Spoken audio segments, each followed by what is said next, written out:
حفظ ہونی چاہیے۔ امام شافعی رحمہ اللہ اس آیت کے بعد اس سورہ کے بارے میں کہتے ہیں کہ اگر اللہ رب العالمین لوگوں کی ہدایت کے لیے صرف اس ایک سورہ کو نازل فرما دیتا تو ہدایت کے طور پر یہ ایک سورہ کافی ہو جاتی۔ حضرت امام شافعی رحمہ اللہ کے اس قول سے اس سورت کی جامعیت کا اندازہ لگایا جا سکتا ہے۔ اور اگر آپ غور کریں تو یہ سورہ اپنے اندر ایک مسلمان، وہ بوڑھا ہو، جوان ہو، نوجوان ہو، مرد ہو یا خاتون ہو، اس کے لیے زندگی کا پورا پروگرام، لائحہ عمل اپنے اندر جامع انداز میں سمیٹے ہوئے ہیں۔ اور اس لائحہ عمل کے ذریعے سے اللہ رب العالمین کی یہ تنبیہ اور ہدایت بھی ہے کہ اگر آپ کامیاب ہونا چاہتے ہیں، دنیا اور آخرت کے نقصانات سے محفوظ رہنا چاہتے ہیں، تو آپ کو کیا کرنا ہے۔ پہلے اللہ رب العالمین نے قسم کا ذکر کیا، والعصر، قسم ہے زمانے کی، عصر کی، زمانے کی کئی تفاسیر کی۔ قرین قیاس وہ قول ہے جس میں مفسرین یہ کہتے ہیں کہ ہماری زندگی کا جو عرصہ ہے، وقت ہے، دن و رات ہے۔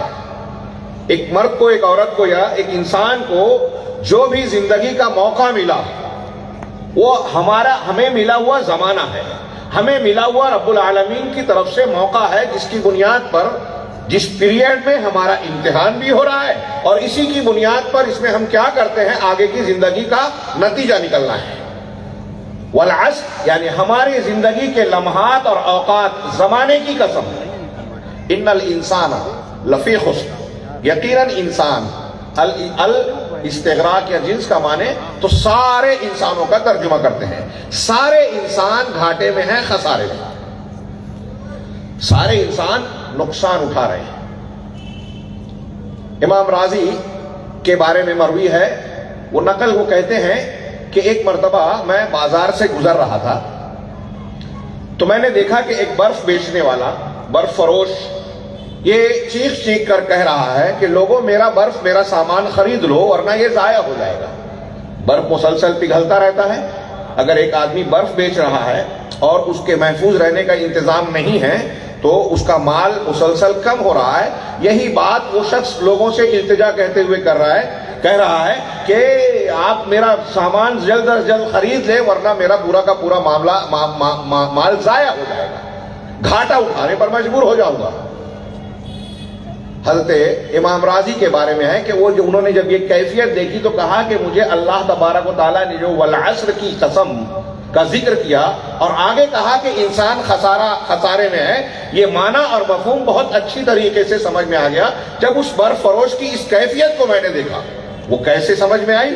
وہ اس طرح سے کہ اس آدمی کی پونجی اور سرمایہ حاصل، مال تجارت مسلسل کم ہو رہا ہے، وہ پگھلتا جا رہا ہے۔ اگر کسی نے اس کا وقت پر استعمال نہیں کیا، خریدا نہیں، تو وہ گھاٹے میں جائے گا، پورا مال ضائع ہو جائے گا۔ ایسے ہی دنیا میں ہم کو اور آپ کو زندگی ملی ہے، زندگی کے اوقات اور لمحات ملے ہیں، یہی ہمارا اصل سرمایہ ہے۔ اسی کی بنیاد پر وقت کی اہمیت کو اگر جانتے ہوئے ہم نے اس کا صحیح استعمال کیا تو ہم فائدے میں ہیں، اور اگر ہم نے اس کو ضائع کر دیا، بے عملی میں گزار دیا یا بد عملی میں گزار دیا، تو ہمارا گھاٹا ہی گھاٹا ہے۔ بے عملی کی تو گھاٹا اور بد عملی کی تو بڑا گھاٹا، ہمارا گھاٹا ہی گھاٹا ہے، نقصان ہی نقصان ہے۔ عقل مندی یہ ہے کہ وقت پر اپنے ملے ہوئے برف کو، یعنی زندگی کے لمحات جو مسلسل پگھلتے جا رہے ہیں، اور ہم میں سے ہر شخص اپنی موت اور قبر کی طرف بڑھتا جا رہا ہے، اس قبر اور موت کے منہ میں جانے سے پہلے اپنی زندگی کی قدر کو پہچانے۔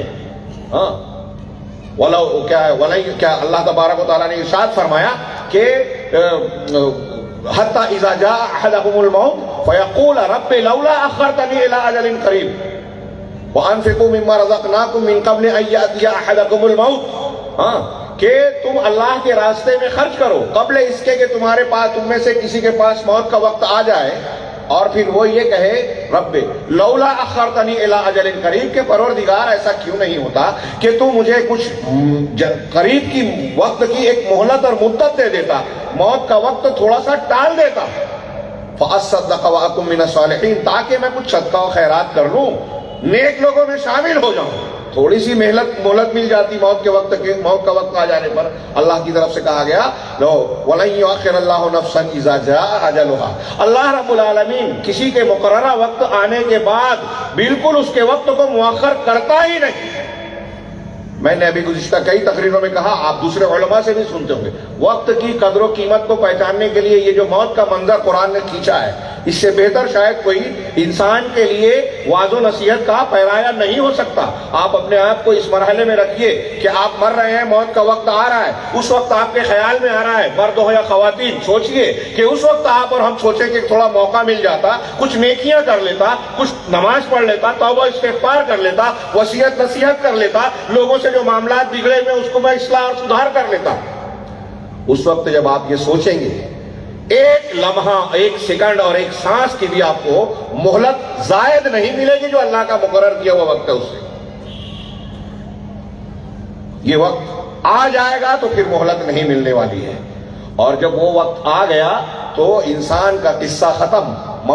ماتا فقد قامت قیامت ہو، جس کی موت واقع ہو گئی اس کی قیامت واقع ہو گئی، جس کی موت واقع ہو گئی۔ نبی کریم صلی اللہ علیہ وسلم، صحیح مسلم کی حدیث ہے، ام المؤمنین عائشہ کہتی ہیں کان الاعراب اذا قدموا علی رسول اللہ صلی اللہ علیہ وسلم، اعراب دیہاتی اللہ کے رسول صلی اللہ علیہ وسلم کے پاس آتے تھے تو پوچھتے تھے متی الساعہ، یسألونہ متی الساعہ، یسألون عن الساعہ، قیامت کے بارے میں پوچھتے تھے کہ قیامت کب واقع ہوگی۔ فینظر الی احدث انسان منہم، تو حضرت نبی کریم صلی اللہ علیہ وسلم جو ہے مجلس میں سب سے چھوٹی عمر کے بچے کی طرف دیکھتے اور کہتے ان یعش ھذا لم یأتہ کیا ہے الحرم الا قد قامت ساعتکم، کہ یہ بچہ جو کم عمر کا ہے یہ اگر زندہ رہا تو اس کے بوڑھا ہونے سے پہلے تمہاری موت آ جائے گی اور تمہاری قیامت قائم ہو جائے گی۔ یہاں بھی دیکھ لیجئے کہ جو سب سے چھوٹا بچہ ہے، سمجھ لیجئے کہ نبی صلی اللہ علیہ وسلم ہم کو اور آپ کو تنبیہ کر رہے ہیں کہ یہ بچہ بوڑھا ہوگا، اس سے پہلے یہ جو جوان بوڑھے ہیں یہ دنیا سے رخصت ہو جائیں گے۔ اب اس قسم پر غور کیجئے، والعصر، یہ موقع جب چلا جائے گا تو اس کی قیمت معلوم ہوگی۔ جہنمی اللہ رب العالمین سے کہیں گے کہ دنیا میں واپس بھیج دے۔ قرآن نے کئی جگہ ان کی اس فریاد کا ذکر کیا ہے، ربنا اخرجنا نعمل صالحا غیر الذی کنا نعمل، کہ پروردگار اس جہنم سے ہمیں نکال دے، دنیا میں واپس بھیج دے، ایک موقع اور دے دے۔ اب ہم وہ عمل نہیں کریں گے جو پہلے کرتے تھے، اب صالح اور نیک عمل کریں گے۔ نوجوانوں کی ذمہ داریاں، بوڑھوں کی ذمہ داریاں، بچوں کی ذمہ داریاں جانیں گے اور اسے ادا کریں گے۔ اللہ تعالیٰ کی طرف سے کہا جائے گا کلا، ایسا ہرگز نہیں ہوگا۔ علم یاتکم، کیا ہے، علم نعمرکم ما یتذکر فیہ من تذکر، کیا ہم نے تم کو اتنی عمر دنیا میں نہیں دی تھی کہ جو نصیحت حاصل کرنا چاہتا وہ کر سکتا تھا۔ وجاءکم النذیر، اور تمہارے پاس ڈرانے والا بھی آیا تھا۔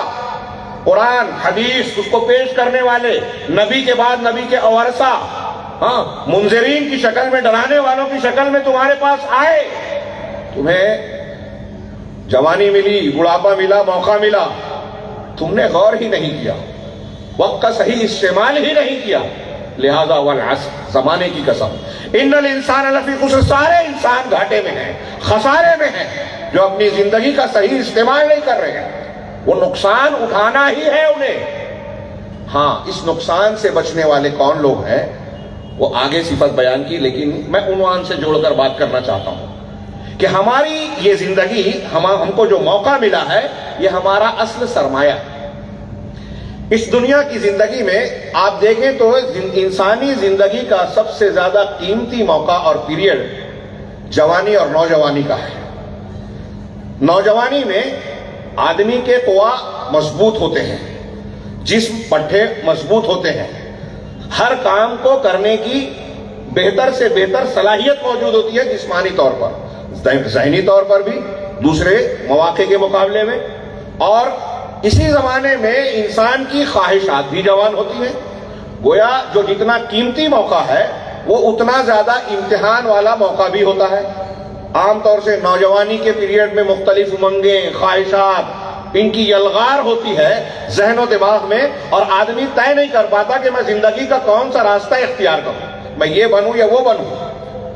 ہاں، اور ساتھ ہی ساتھ ہم یہ دیکھتے ہیں کہ دنیا کی کوئی بھی قوم ہو، جماعت ہو، امت ہو، اس کا اصل سرمایہ یہی نوجوان ہوتے ہیں.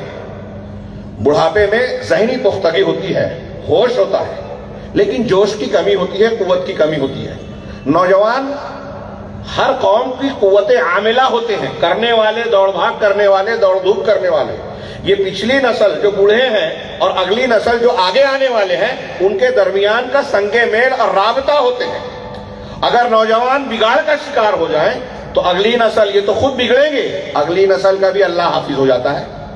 جب آپ برے ہوں گے تو آپ اپنے بچوں کی تربیت غلط کریں گے، جب آپ اچھے ہوں گے تو آپ اپنے بچوں کی تربیت ٹھیک ٹھاک کریں گے، دین، ملت، قوم کی خدمت اچھے سے اچھے انداز میں انجام دیں گے.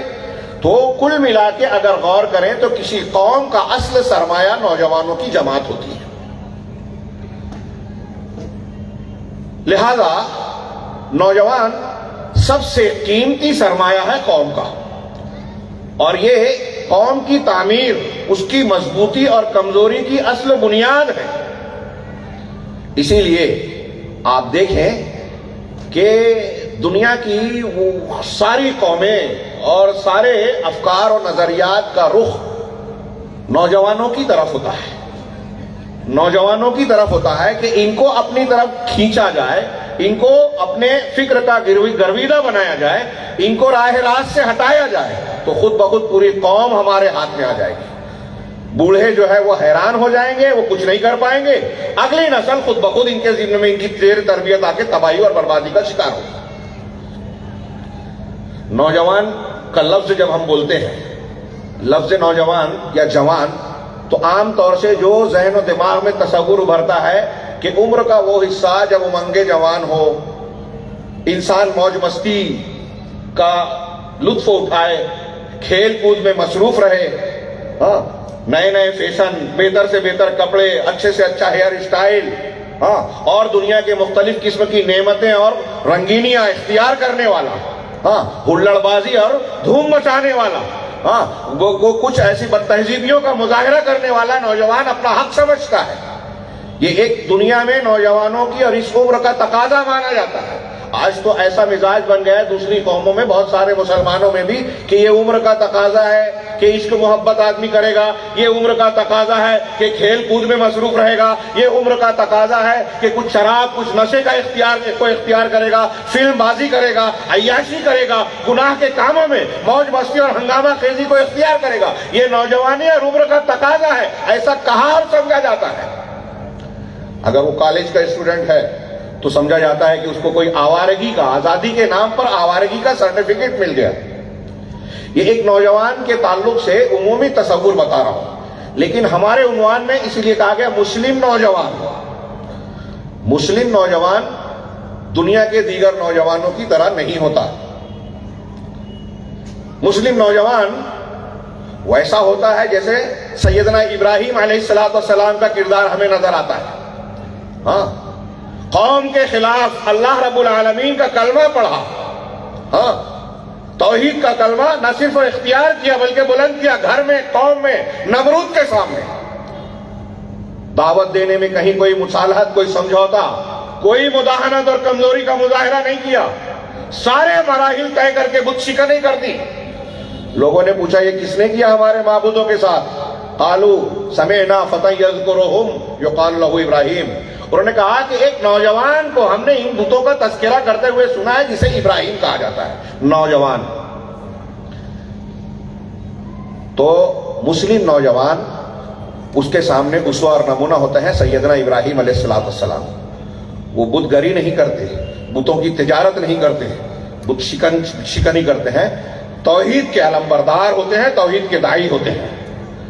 مسلم نوجوان عیاش صفت نہیں ہوتا، موج مستی اپنی عمر کا تقاضا نہیں سمجھتا، اس کے سامنے سیدنا یوسف علیہ السلام کا کردار ہوتا ہے، جہاں عزیز مصر کی بیوی ان کو گناہ پر اکساتی ہے، بعد میں تمام خواتین آ کر اکٹھا ہو کر اس کو دیکھ کر کہتی ہے ما حاشا للہ ما ھذا بشر، کہ ہائے اللہ کی پناہ، یہ تو انسان ہے ہی نہیں، ان الا ملک کریم، یہ تو بزرگ فرشتہ ہے۔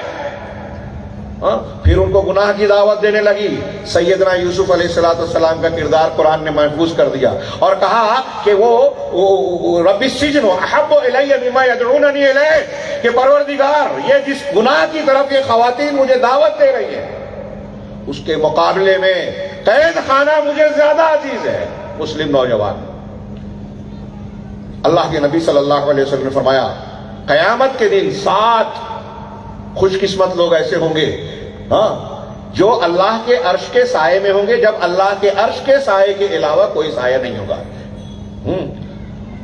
ان 7 خوش قسمت لوگوں میں ایک وہ نوجوان بتایا کہ شاب نشأ فی عبادت اللہ، وہ نوجوان جس کو جو پروان چڑھا ہے اللہ کی عبادت میں، موج مستی میں نہیں، کیلنڈرے پنے میں نہیں، فحاشی میں نہیں، موبائل کے غلط استعمال میں نہیں، دھوم دھڑاکا، فلم بازی، ٹی وی چینل اور جوانی کی دیوانگی میں جو ہے وہ پاگل بن کر گناہ اور لذت کے کاموں میں مصروف ہو جانا، گناہ کے کاموں میں، یہ نہیں کیا، بلکہ اللہ کی عبادت میں اپنی زندگی کا قیمتی سرمایہ لگایا، وقت لگایا۔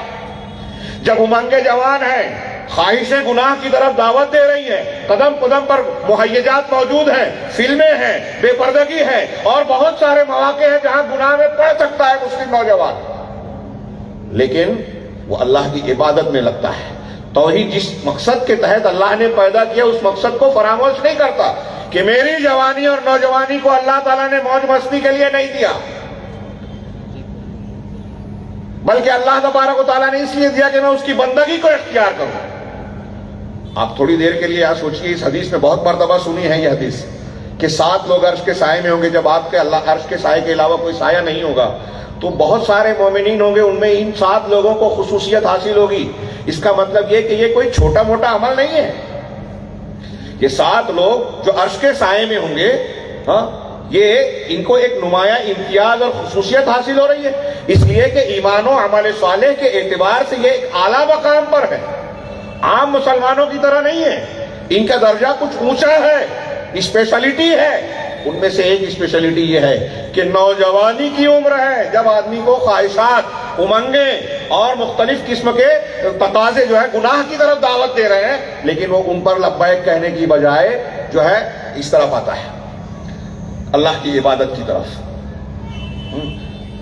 اسی 7 لوگوں میں سے ایک خوش قسمت اس شخص کو بتایا گیا ہے کہ رجل دعت ہو امرأۃ ذات حسب و جمال او کما ورد فی الحدیث، بخاری مسلم کی حدیثوں میں ہے، حدیث ہے یہ کہ ایک ایسا آدمی، اس میں ہم نوجوان کو زیادہ تصور کر سکتے ہیں، جسے کوئی ایسی خاتون یا عورت جو اچھے حسب نسب والی اور حسن و جمال کی مالکہ ہے، پیکر حسن ہے، خوبصورت ہے، وہ گناہ کی دعوت دے رہی ہے۔ حضرت یوسف علیہ السلام کے واقعے کو جس طرح دیکھیے، ان کو دعوت دی گئی، یہاں عام مومنین کی بات بتائی جا رہی ہے کہ ایک ایسی خاتون اسے دعوت گناہ دے رہی ہے، تقاضا موجود ہے، خواہش موجود ہے، موقع موجود ہے، گناہ کا موقع مل رہا ہے، لیکن وہ جواب میں کیا کہتا ہے؟ وہ کہتا ہے انی اخاف اللہ رب العالمین، نہیں میں گناہ نہیں کر سکتا اس لیے کہ میں اللہ رب العالمین سے ڈرتا ہوں۔ مسلم نوجوان اللہ سے ڈرنے والا ہوتا ہے، توحید والا ہوتا ہے، اور اس اللہ کے ڈر کی بنیاد پر گناہ کے مواقع مل جانے کے باوجود گناہ نہیں کرتا۔ مسلم نوجوان جناب محمد رسول اللہ صلی اللہ علیہ وسلم کے فرمان کے مطابق جو تمام مسلمانوں کے لیے کہا، وہ بطور خاص میں نوجوانوں کے لیے کہہ رہا ہوں کہ کھجور کے درخت کی طرح ہوتا ہے۔ کھجور کے درخت، اللہ کے نبی صلی اللہ علیہ وسلم نے صحابہ کی مجلس میں سوال کیا، بخاری کتاب العلم میں یہ حدیث موجود ہے کہ درختوں میں سے ایک درخت ہے جس کی مثال مومن کی طرح ہے کہ اس کا ہر حصہ، ہر جز کام آتا ہے، مفید ہوتا ہے، لوگوں کو فائدہ پہنچاتا ہے، صحابہ کرام نے مختلف جنگل کے پیڑ پودوں کا ذکر کیا. حضرت عبداللہ ابن عمر کہتے ہیں میرے دل میں صحیح جواب آیا، لیکن بزرگ صحابہ کرام کو دیکھتے ہوئے میں خاموش رہا، نوجوان تھے. بعد میں حضرت عمر کو بتایا بھی، انہوں نے بڑی تصدیق کی کہ اگر تم نے کہا ہوتا تو میں تم کو ایسا ایسا کرتا. ہاں، حضرت ابن عمر بتاتے ہیں کہ اللہ کے نبی صلی اللہ علیہ وسلم جب صحابہ کرام جواب دے چکے اور کسی نے صحیح جواب نہیں دیا تو بعد میں پوچھا گیا، آپ نے بتایا کہ وہ کھجور کا درخت ہے جو مومن کی طرح ہوتا ہے، مسلمان کی طرح ہوتا ہے، یا مسلمان کھجور کے درخت کی طرح ہوتا ہے. میں اس میں جملہ بڑھا رہا ہوں کہ خاص طور سے مسلم نوجوان کو بھی یہ تعلیم لینا چاہیے کہ وہ کھجور کے درخت کی طرح بنے. کیسے؟ کہ وہ دوسروں کے لیے فائدہ مند بنے. ہاں، اپنے والدین کے لیے، اپنے گھر کے لیے، اپنے بھائی بہنوں کے لیے، اپنے رشتہ داروں قرابت داروں کے لیے، اپنی جماعت اور دین کے لیے، اپنی گھر کی اور محلے کی اور اپنی جماعت کی مسجد کے لیے، اپنے دین کے لیے، اپنی قوم و ملت کے لیے، اپنے ملک کے لیے خیر ہی خیر بنے، نقصان دینے والا نہ بنے. یہ مومن مسلمان نوجوان کیسے بنے گا؟ مثالیں بہت ساری ہیں، آگے آئے گی. میں یہ عرض کر رہا تھا کہ مسلمان ایک نوجوانوں کے تعلق سے یہ تصور ہے، اور مسلم نوجوان کی ذمہ داریاں یا کردار کیا ہوتا ہے یہ میں نے ہلکا سا سرسری سا تذکرہ کیا، جو قرآن و حدیث کی تعلیم میں بھی محفوظ ہے، اور ساتھ ہی ساتھ تاریخ میں اس کی بے شمار مثالیں ہیں کہ مسلمان نوجوان کیسا ہوتا ہے اور اپنی ذمہ داریاں کس طرح نبھاتا ہے. انبیاء کرام، صحابہ کرام، سلف صالحین، محدثین، بڑے بڑے کبار علماء، ایک لمبی فہرست اگر صرف نام جمع کیا جائے تو کئی جلد میں موٹی کتابیں تیار ہوں. ایک طرف یہ کردار ہے، لیکن جیسا کہ میں نے عرض کیا کہ مسلم نوجوان اصل میں امت کا حقیقی سرمایہ ہے، قوت عاملہ ہے. اس کے ذریعے سے قوم و ملت کی تعمیر ہو سکتی ہے اور اسی کے ذریعے سے تخریب اور بگاڑ بھی آ سکتا ہے. اس لیے ہم دیکھتے ہیں کہ شیاطین الانس اور شیاطین الجن کا سب سے زیادہ ٹارگٹ، ہدف مسلم نوجوان ہی ہوتے ہیں.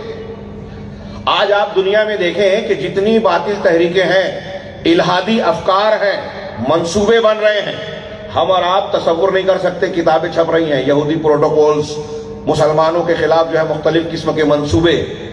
شبہات کے فتنے کے تحت ہمارا ایک سلسلہ ابھی رکا ہوا ہے، 20 سے زائد دروس ہو چکے ہیں. اس میں نے بعض کتابوں کے حوالے سے جو غیر مسلم دنیا سے خارجی طور سے مسلمان اور مسلمان نوجوان لڑکوں اور لڑکیوں کے لیے منصوبے جاری ہیں کہ کس طرح سے ان کی فکر کو بگاڑا جائے، ان کو ان کے مذہب سے دور کیا جائے، ان کے عقیدہ توحید اور ولا اور برا کے عقیدے کو وہ کمزور کیا جائے اور ان کو مختلف قسم کی گمراہیوں کا شکار بنایا جائے. ایسے ایسے منصوبے اور ایسے ایسے راستے سے ہمارے نوجوانوں کو شکار کیا جا رہا ہے، خواتین اور مردوں کو دونوں کو شکار بنایا جا رہا ہے کہ ہم اور آپ سوچ بھی نہیں سکتے. جتنی الہادی فکریں ہیں دنیا میں رائج ہیں، ان کا پہلا نشانہ مسلم مرد اور عورتیں، مسلم نوجوان لڑکے اور لڑکیاں، کہ انہیں مرتد بنایا جائے، اسلام سے دور کیا جائے، قرآن حدیث سے ہٹایا جائے، علماء کرام سے بدزن کیا جائے، حدیثوں کے سلسلے میں شکوک و شبہات پیدا کیے جائے، ان کے عقیدہ توحید پر ضرب لگائی جائے، انسانیت، علمانیت، لادینیت، مختلف قسم کے نئے نئے افکار کو خوشنما بنا کر پیش کیا جائے کہ ارے دیکھیے، نہ ہندو نہ مسلمان نہ عیسائی، انسانیت کو اختیار کیجئے، لادینیت کو اختیار کیجئے، فلاح فکر کو اختیار کیجئے، اس میں سب کا بھلا ہے. اور بہت سارے لوگ اس کا شکار بھی ہو رہے ہیں. کوئی حدیثوں کے بارے میں شکوک و شبہات ابھارتا ہے، اللہ کے رسول صلی اللہ علیہ وسلم کی حدیثوں کو کیسے مانا جائے، کیسے محفوظ ہے، عقل میں نہیں آتی، سائنس سے ٹکراتی ہے، فلاں فلاں فکر قبول نہیں کرتی. غیر مسلم اس پر اعتراض کریں تو کیا جواب دیں گے؟ یہ آپ اور ہمارے درمیان میں جو لوگ ہیں نا، کچھ منکرین حدیث، صحابہ کرام رضوان اللہ علیہم اجمعین پر جو ہے بھکتیاں کسنے والے، اعتراض کرنے والے، تاریخی روایات کی روشنی میں وہ انسان تھے کہ ہم نہیں کہا معصوم ہیں، خطائیں ان سے ہوئی، ان کی خطاؤں کے باوجود ان کی خطائیں بوندیں ہیں اور ان کی نیکیاں سمندر ہیں. اللہ نے ان سے رضامندی کا اعلان کر دیا. اللہ کے رسول نے صاحب اعلان کیا کسی ایک صحابی کو بھی برا بھلا نہ کہو. مجھے پتا چلا، افسوس ہے کہ اپنے بزرگ شیخ یمنی صاحب کا خطاب اسی موضوع پر تھا، میں نہیں سن سکا، محروم رہا. لیکن میں عرض کرنا چاہتا ہوں کہ ہمارے بیچ میں یہ جو لوگ آ کر صحابہ کرام کے بارے میں شکوک و شبہات پھیلا رہے ہیں اور ہمارے نوجوان شکار ہو رہے ہیں. میں نے کہا کہ ان سازشوں کا اصل نشانہ نوجوانوں کی طرف ہی ہے. ناپختگی کے ساتھ صحیح دینی تربیت، عقیدہ اور منہج نہ ہونے کا نتیجہ یہ نکلتا ہے کہ ایسے افکار سے، بکواس سے اور عالم نما جاہلوں سے وہ متاثر ہو جاتے ہیں ہمارے نوجوان. صحابہ کرام کے بارے میں قرآن حدیث کا بالکل صاف اعلان ہے. ابھی آپ نے سنا ہوگا. میں صرف ایک قول کی طرف اشارہ کر کے آگے بڑھوں. امام ابو ذرع رازی کہتے ہیں کہ اگر صحابہ کرام میں سے کوئی شخص کسی کو کوئی متہم کر رہا ہے تو سمجھ لو کہ وہ زندیق ہے، بے دین ہے. ہمارے نزدیک قرآن حق ہے، حدیث حق ہے، اور اس کو روایت کرنے والے صحابہ ہی ہیں. اگر آپ نے صحابہ کو ہی مجروح کر دیا تو قرآن حدیث دونوں غیر معتبر ہو گئے.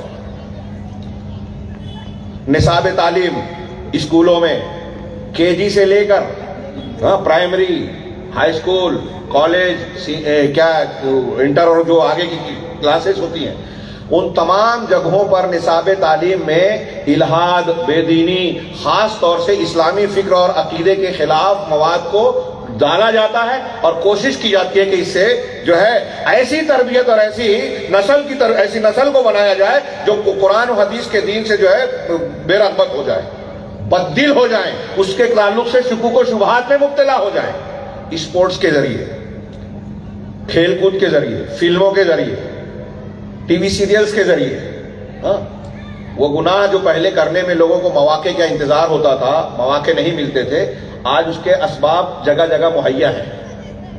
اس کے ذرائع اللہ کے نبی صلی اللہ علیہ وسلم نے جو پیشن گویا کہ نا قیامت کے قریب زنا عام ہو جائے گا، قتل عام ہو جائے گا، یہ آپ نے فیصلے کی باتیں بتائی، بخاری مسلم کی حدیثوں میں ہے، یعنی آخری باتیں. اس کے ضمن میں جو تفصیلات ہم دیکھ رہے ہیں کہ آلات پھیل گئے ایسے. ہر نوجوان مرد اور عورت کے ہاتھ میں ایسی چیزیں ہیں کہ ناجائز تعلق آسانی سے قائم کر سکتے ہیں، گناہ کے دلدل میں آسانی سے پھنس سکتے ہیں. اللہ کے نبی صلی اللہ علیہ وسلم نے ان فتنوں کی پیشین گوئی پہلے سے کر دی ہے. تو میں یہ عرض کر رہا تھا کہ نوجوانوں کی ذمہ داریاں جتنی اہم ہیں، یہ اس کی وجہ یہ ہے ان کو جو مقام ملنے والا ہے عرش کے سائے میں، اگر وہ عبادت میں اللہ رب العالمین کی حقوق کی ادائیگی میں اپنی نوجوانی کو گزارتے ہیں تو یہ اونچا مقام ملے گا. لیکن یہ اونچا مقام اسی لیے ہے کہ اس عمر میں گناہ کے طرف بلانے والے تقاضے بہت شدید ہوتے ہیں، اور شیاطین الجن کے ساتھ ساتھ شیاطین الانس کی مختلف کوششیں ہمارے لیے جال بچھا کر جو ہے شکار کرنے کی بھرپور کوششیں کر رہی ہیں.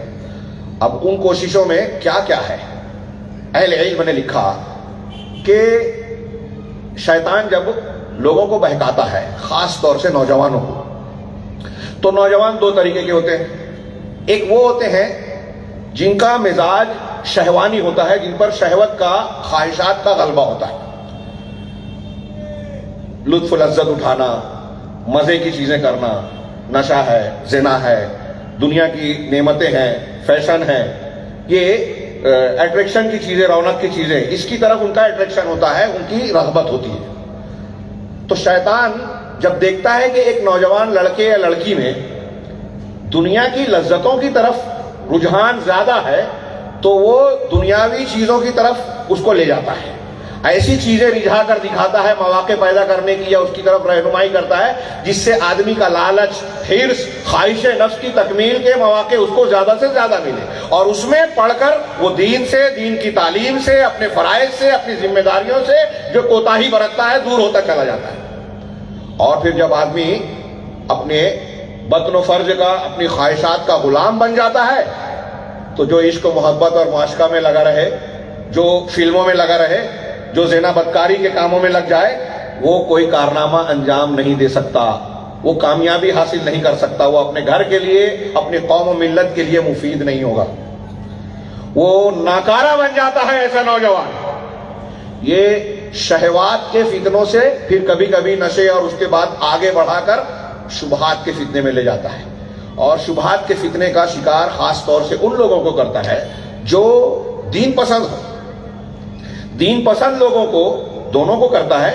دین پسند اگر ہمارے آج کل ہوتا ہے نا اسلام پسند نوجوان، تحریکی، کچھ لوگوں میں جوش آتا ہے دینداری کا، تو شیطان ان کو کیسے بھٹکاتا ہے؟ ان کے اندر غلو اور افراط و تفریط پیدا کرتا ہے. بہت اچھی طرح سمجھیں نوجوان، خاص طور سے مردوں کے ساتھ ساتھ میں اپنی بہنوں کو بھی کہوں گا، نوجوان لڑکوں کے ساتھ دینی بہنوں کو بھی کہوں گا کہ آپ کے ارد گرد بھی حالے تنگ کیے جا رہے ہیں. شکوک و شبہات میں اسلام کے مسلمانوں کے خلاف جو تحریکیں یا شبہات پھیلائے جاتے ہیں، اس میں سب سے زیادہ علماء نے بیان کیا ہے، میں نے کئی جگہ ذکر کیا، سب سے زیادہ جس چیز کو ٹارگٹ کیا جاتا ہے وہ اسلام میں عورتوں کے حقوق، گھر کا معاملہ، اسلامی گھر، پردہ، تعدد ازدواج، طلاق، خلا اور پھر میاں بیوی کے حقوق، ان کو نشانہ بنایا جاتا ہے. میں اپنی بہنوں سے یہ بتانا چاہتا ہوں کہ آپ یہ اچھی طریقے سے دماغ میں بٹھا لیں کہ قرآن و حدیث اور دین اسلام نے عورتوں کو جو حقوق دیے ہیں، جو عزت دی ہے، جو مقام و مرتبہ عطا کیا ہے، دنیا کا کوئی دین، کوئی مذہب، کوئی سماج نہیں دیتا. آپ کو جو گلیمر کی دنیا دکھ رہی ہے ٹی وی سیریل میں، فلموں میں، اور دوسرے مقامات پر چلتے پھرتے کہ بے پردگی ہے تو آپ سمجھتی ہیں کہ آزادی ہے. وہاں ایک عورت جو ہے کئی مردوں سے ملاقات کرتی ہے، معانقہ کرتی ہے، الگ الگ فلموں میں الگ الگ مردوں کے ساتھ نظر آتی ہے، تو آپ کو لگتا ہے کہ وہاں آزادی ہے، لطف اور لذت ہے. جی نہیں. یہ چمک دمک کی دنیا کے پیچھے آپ جھانکیں گے، معلوم کریں گے تو آپ کو انتہائی اندھیاری اور تاریکی نظر آئے گی. مظالم کا ناپ ایک لامتناہی سلسلہ نظر آئے گا. وہ روتی ہیں تنہائیوں میں. آزادی نسواں کی تحریک میں کوشش اور محنت کرنے والی خواتین کے بیانات پڑھیے، کتابیں لکھ رہی ہیں کہ ہمارا استحصال کیا گیا، ہمارا غلط استعمال کیا گیا، ہم کو خوبصورت سبز باغ دکھائے گئے، مال و دولت کا لالچ دیا گیا، لیکن جب تک ہمارے جسم میں کشش رہی، ہماری قیمت لگتی رہی، ہم کو جو ہے ہاتھوں ہاتھ لیا گیا. کیمرے کی آنکھیں ہماری طرف رہی، لیکن جب دیکھے کہ یہ تھوڑا سا پرانا ہو گیا معاملہ، نئے لوگوں کو لایا گیا اور ہمیں چھوڑ دیا گیا، ہمیں استعمال کیا گیا، استحصال کیا گیا، الگ الگ قسم کی بیماریاں لگ گئی. میرے ہاتھ میں کاغذ ہے، اس میں کچھ رپورٹس ہیں 1997 کے ڈنمارک کی رپورٹ میں، کہ یہ کہتے ہیں کہ ڈنمارک میں ہونے والی میڈیکل کانفرنس میں یہ انکشاف کیا گیا کہ دنیا میں ہر سال 16 کروڑ 30 لاکھ افراد سوزاک اور آتشک کے مرض میں مبتلا ہوتے ہیں. یہ 1997 کی رپورٹ ہے ان کی کانفرنس میں. ہر سال سوزاک اور آتشک یہ ناجائز جنسی تعلق کے نتیجے میں پیدا ہونے والی بیماری. سوزاک اور آتشک مبتلا ہوتے ہیں. ترقی یافتہ ممالک میں ہماری مائیں اور بہنیں سنیں، اس میں شرم کی بات نہیں ہے جو دھوکہ دیا جا رہا ہے کہ ان کو آپ سمجھتے ہیں کہ بہت آزادی ہے، بہت چمک دمک ہے، لطف اور لذت ہے. ترقی یافتہ ممالک میں عورتوں کی اموات کی دوسری بڑی وجہ آتشک اور سوزاک ہی ہے. امریکہ میں 1975 میں برطانیہ کے ہسپتالوں میں جنسی مریضوں کی تعداد 4,30,000 نوٹ کی گئی، جن میں 1,60,000 خواتین تھیں. امریکہ میں 1.5 کروڑ ایڈز کے مریض، ستر کے مطابق بر اعظم افریقہ میں 7.5 کروڑ 50 لاکھ 7 کروڑ 50 لاکھ 7.5 کروڑ ایڈز کے مریض، HIV کے. ایڈز کا پھیلاؤ وہاں عام ہے. جنسی آزادی، بے پردگی، آزادی نسواں، حقوق نسواں کے نام پر، یہ آزادی کے نام پر آوارگی کی گئی اور یہ امراض پھیلا. یہ میں نے صرف چند بیماریوں کا ذکر کیا، اس کے علاوہ اس کے پیچھے اور کیا کیا معاملات ہو رہے ہیں.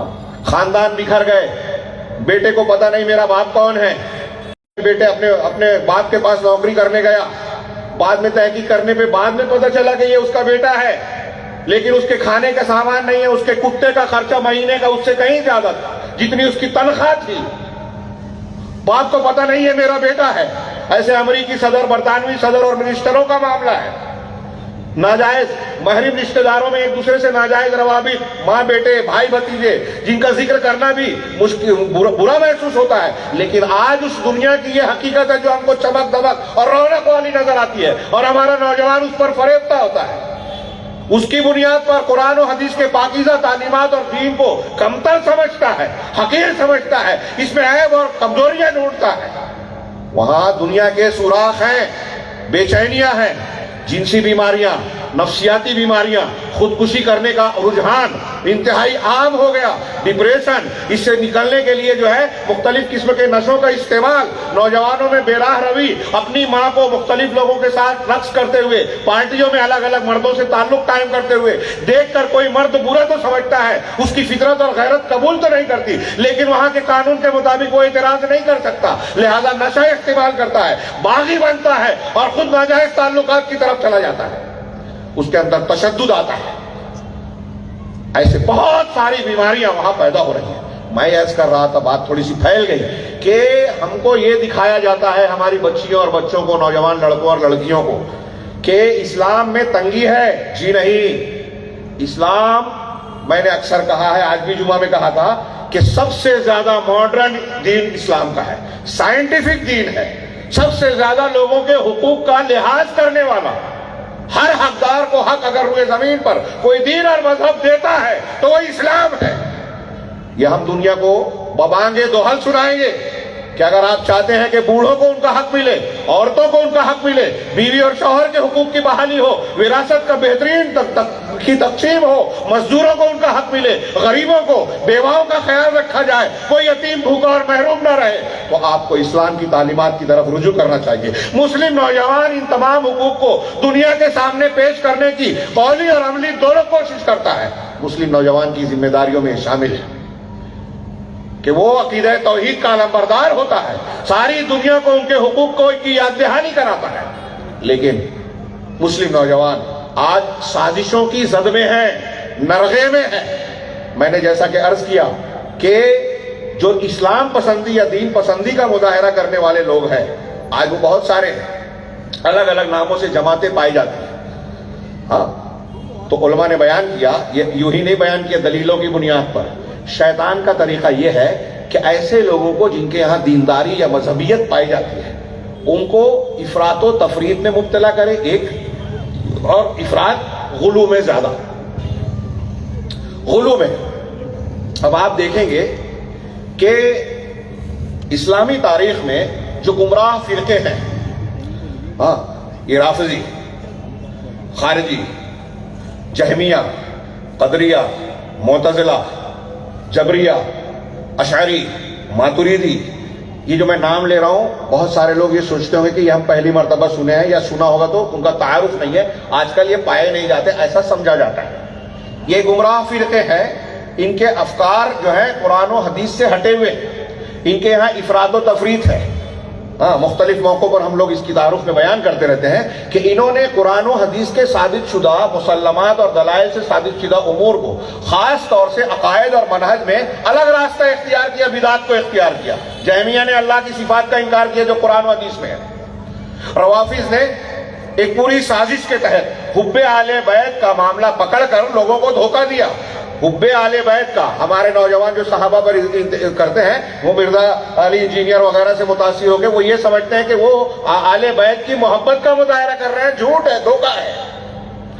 خود آل بیت نفرت نہیں کرتے تھے امیر معاویہ رضی اللہ تعالیٰ عنہ اور ان کے خانوادے سے. واقعہ کربلا کے بعد دونوں خاندانوں میں جو 18 رشتے ہوئے شادی کے. واقعہ کربلا کے بعد حسین رضی اللہ تعالیٰ عنہ کے گھر کے ان کی خواتین اور بچے جا کر یزید کے مہمان بنے 1 مہینے تک. نفرت کرتے تھے. اگر نفرت کرنا وہ ایمان ہے آپ کے مطابق تو وہ لوگ اہل بیت ایمان و ایمان کے دائرے میں نہیں بچیں گے، ان کو بھی برا بھلا کہیں گے آپ. تو خیر، میں عرض یہ کر رہا تھا کہ یہ روافض آل بیت کی محبت میں غلو کیا اور اس غلو میں باقی تمام صحابہ کرام کو کافر قرار دے دیا. شیعوں کی کتابوں کے مطابق روافض کے اہل بیت کے علاوہ 3، 4 یا کچھ لوگ 5 صحابہ کرام کے بعد رسول اللہ صلی اللہ علیہ وسلم کی وفات ہوتے ہی سارے صحابہ نعوذ باللہ مرتد ہو گئے. یہ ان کا عقیدہ ہے اور بالکل کھلا ہوا ہے، کوئی ڈھکا چھپا نہیں ہے. ان کی کتابوں میں بالکل واضح طور سے ہے. تبرہ بازی کرتے ہیں، حضرت ابوبکر صدیق، عمر فاروق، عثمان غنی سے نفرت کرتے ہیں. ان کو خلیفہ ماننے والوں کو جو ہے امیر المومنین ماننے والوں کو تکفیر کرتے ہیں. ان کو کافر قرار دیتے ہیں کہ اہل بیت کا حق چھین لیا انہوں نے، امامت کا حق. تو غلو کیا اہل بیت کی محبت میں، ایک سائیڈ ہو کر صحابہ کرام کے تعلق سے قرآن و حدیث کی ساری تعلیمات کو رد کر دیا. خوارج نے غلو کیا، اصول بنا لیا. خوارج نے غلو کیا کیا کہ اگر کوئی آدمی گناہ کا کام کرتا ہے، ایمانیات کی تعریف میں جو ہم ایمان کی تعریف پڑھتے ہیں نا کہ ایمان 3 چیزوں کا مجموعہ ہے، اقرار باللسان، تصدیق بالجنان، عمل بالارکان. زبان سے اقرار کرنا، دل سے تصدیق کرنا اور اعضاء و جوارح سے اس پر عمل کرنا ان کے تقاضوں پر، یہ ایمان کا مجموعہ ہے. ہاں، اب اگر ایک آدمی تصدیق نہیں کرتا، اقرار کر رہا ہے تو منافق. ایک آدمی اقرار نہیں کرتا، دل میں اسلام کو سچا مانتا ہے تب کافر. ایک آدمی دونوں چیزیں مانتا ہے، اقرار دل میں اسلام کو مان رہا ہے اور زبان سے اقرار بھی کر رہا ہے لیکن عمل نہیں کرتا تو وہ فاسق ہے، انکار کیے بغیر. تو خوارج نے کہا کہ اگر کوئی آدمی گناہ کرتا ہے، گناہ کبیرہ، جھوٹ بولا مثال کے طور پہ، چوری کر لیا، زنا کر لیا، تو گناہ کبیرہ کرنے کی وجہ سے وہ کافر ہو گیا، اسلام سے خارج ہو گیا، اس کی جان مال حلال ہو گئی، اس کی عورتوں کی عزت بھی لوٹی جا سکتی ہے. خوارج میں کئی فرقے ہیں، ان میں سے بعض یہ مانتے ہیں. یہ اس لیے کہہ رہا ہوں کہ آج یہ خارجیت ہمارے یہاں بہت عام ہے تحریکیت کی شکل میں. سید قطب صاحب کی جو فکر ہے، ان کے ماننے والے، ان کے معتقدین اور ہمارے یہاں ان سے متاثر فکر جماعت اسلامی، کوئی برا نہ مانے، یہ فکر موجود ہے ان کی کہ کبیرہ گناہوں کی بنیاد پر مسلمان حکام کو، علماء کو برا بھلا کہنا، کفر کا فتویٰ دینا، وَمَن لَّمْ يَحْكُم بِمَا أَنزَلَ اللَّهُ فَأُولَٰئِكَ هُمُ الْكَافِرُونَ والی آیت کو مسلمانوں پر فٹ کرنا، جو کہ جو ہے بغیر کسی کفر کے کافر قرار دینے کی شرائط اور موانع کا لحاظ کیے ہوئے، اصولوں کا لحاظ کیے ہوئے، یہ خارجیت ہے جو آج مسلم نوجوانوں کو گھیرے ہوئے ہے. ابھی ایک تنظیم پر جو ہے وہ بین لگنے کی بات چل رہی ہے. میں نے اکثر کہا تقریروں میں کہ لانچ کیا جاتا ہے، ایسے لوگوں کو لانچ شروع میں نہیں گرفتار کیا جاتا، کچھ لوگوں کو بھیجا جاتا ہے مسلم نوجوانوں میں آ کے ہمیں یہ کرنا چاہیے، قرآن میں یہ ہے نا. ہاں، یہ مولوی لوگ بزدل ہیں، ہتھیار لے کے نکلنا ہے، مسلمانوں پر ظلم ہو رہا ہے، یہاں ہم کو حکومت قائم کرنی ہے. یہ جو میں باتیں کہہ رہا ہوں، کاش کہ مجھے مناسب نہیں معلوم ہوتا کہ میں ان کی ڈیٹیل اور تفصیل میں جاؤں. اس کے اپنے تقاضے ہیں، ضوابط ہیں. ان تمام چیزوں کو چھوڑ کر اس طرح کی جذباتی باتیں کرتے ہیں. سریت، باطنیت، خارجیت، یہ دراصل اسلام میں وعید اور وعدے کے سلسلے میں غلو کا نتیجہ ہے، تشدد کا نتیجہ ہے. یہ اسلام نہیں ہے جس سے اسلام کو بدنام کرنے کے لیے غیر مسلم دنیا اس کو بڑھاوا دیتی ہے. یہود و نصارہ کی طرف سے ایسی تنظیموں کو جو ہے بڑھاوا دیا جاتا ہے. داعش جو بنی تھی، آن ریکارڈ یوٹیوب چینلز پہ اور بہت ساری جگہوں پر یہ موجود ہے. ہیلری کلنٹن اور بعض امریکی وزیروں نے اس بات کا اعتراف کیا کہ داعش کو ہم نے بنایا تھا. ہاں، امریکہ کی CIA، اسرائیل کی موساد اور برطانیہ کی M16، ہاں، ان لوگوں نے مل کے بنایا اور مدد لی ہم نے اخوان المسلمین سے. یہ ہیلری کلنٹن کے جملے میں شامل ہے. کس سے؟ اخوان المسلمین سے.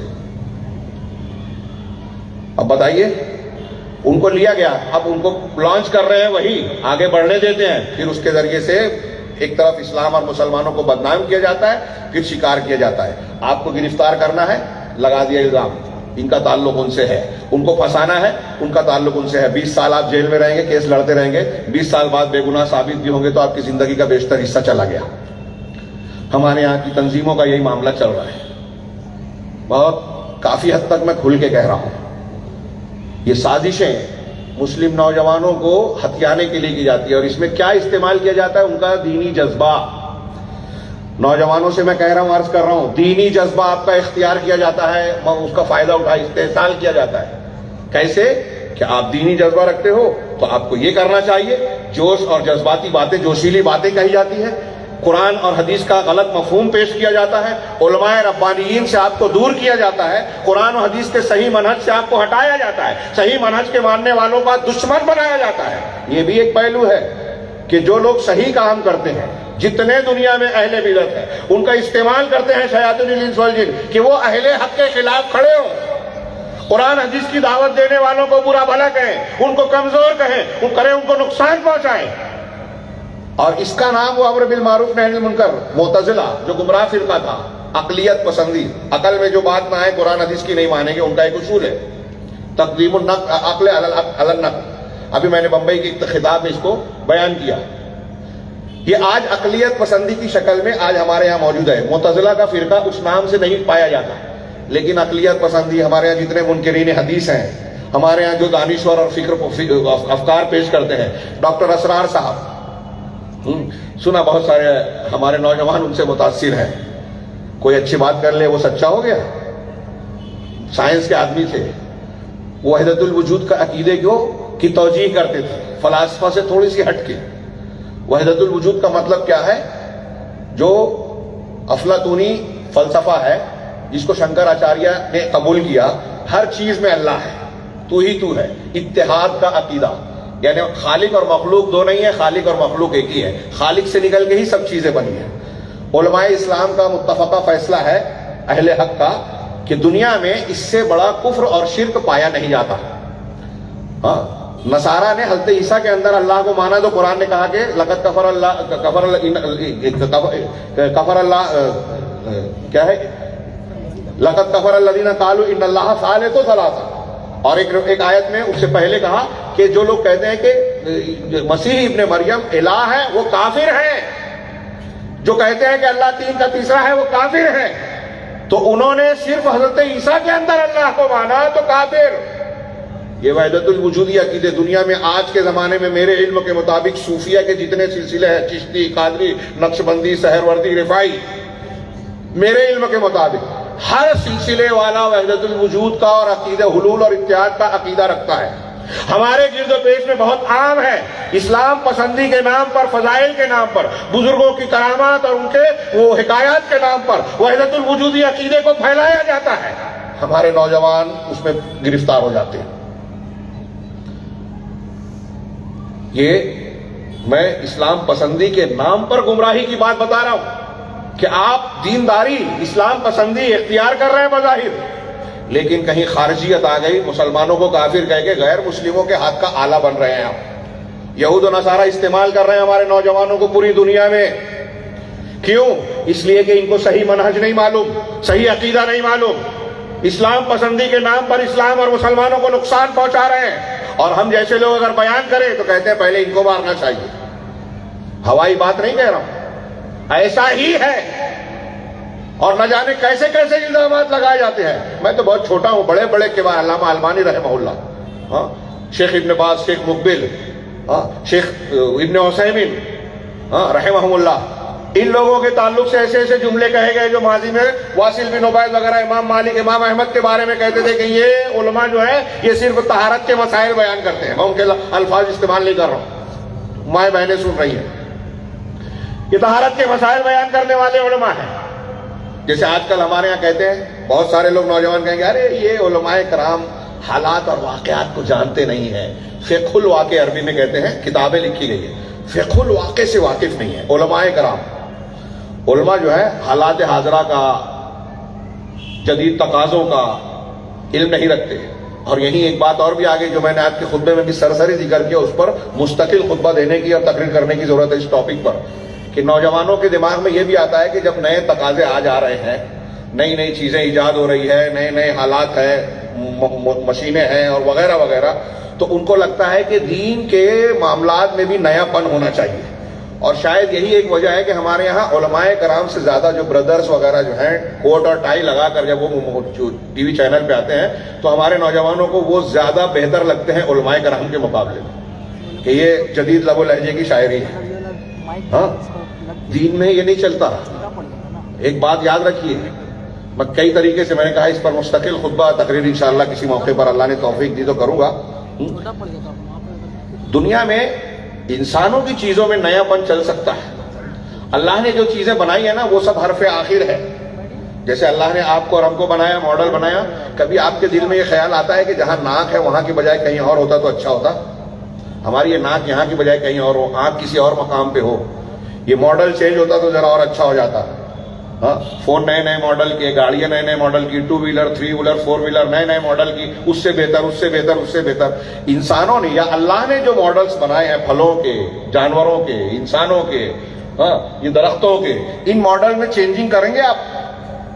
یہ اللہ تبارک و تعالیٰ نے جو ماڈل بنایا ہے، جو چیز ہو سکتا ہے اس میں آخری مرحلے کی چیز، وہاں تک اس کی سوچ جائے گی بھی نہیں. تو جیسے اشیائے کائنات میں مخلوقات میں اللہ رب العالمین کا ڈیزائن سب سے لاسٹ ہے، فیصل ہے، ایسے ہی اللہ نے جو دین اور قانون بنایا ہے، حلال حرام اور شریعت بتائی ہے، حقوق متعین کیے ہیں، اس میں اگر آپ نیا پن ڈھونڈنے جائیں گے تو آپ گمراہی کا شکار ہوں گے۔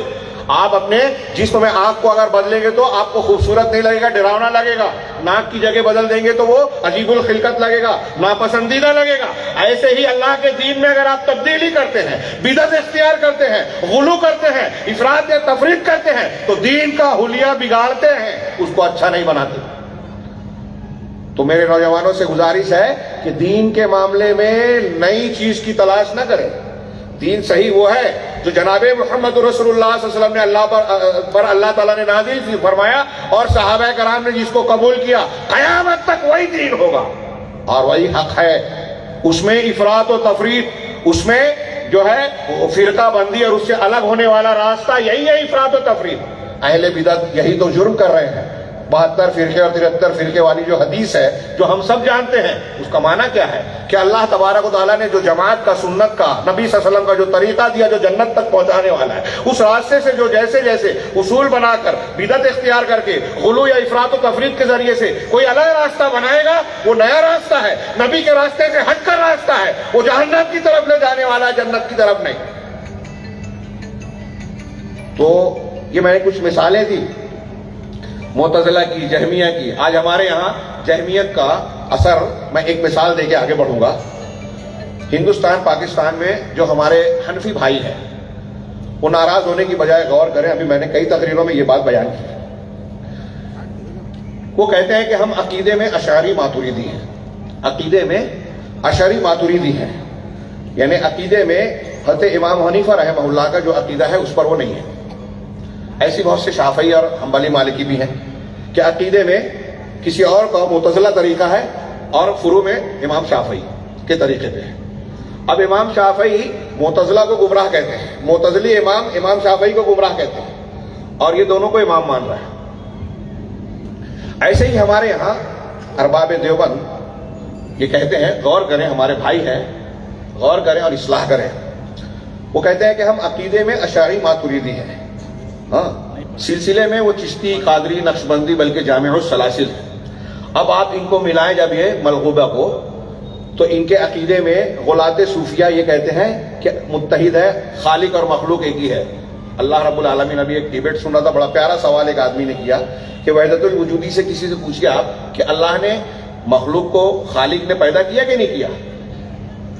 تو کہا میں نے پوچھا تو جواب ہی نہیں دے رہے، کیونکہ اگر وہ کہتا ہے کہ خالق نے مخلوق کو بنایا تو خالق الگ مخلوق الگ ہو جائیں گے، اور وہ کہتا ہے کہ ایک ہی ہے۔ اب وہ توجیہات کرتے ہیں فلسفیانہ افلاطونی انداز کی، ہاں، یہ الگ بات ہے۔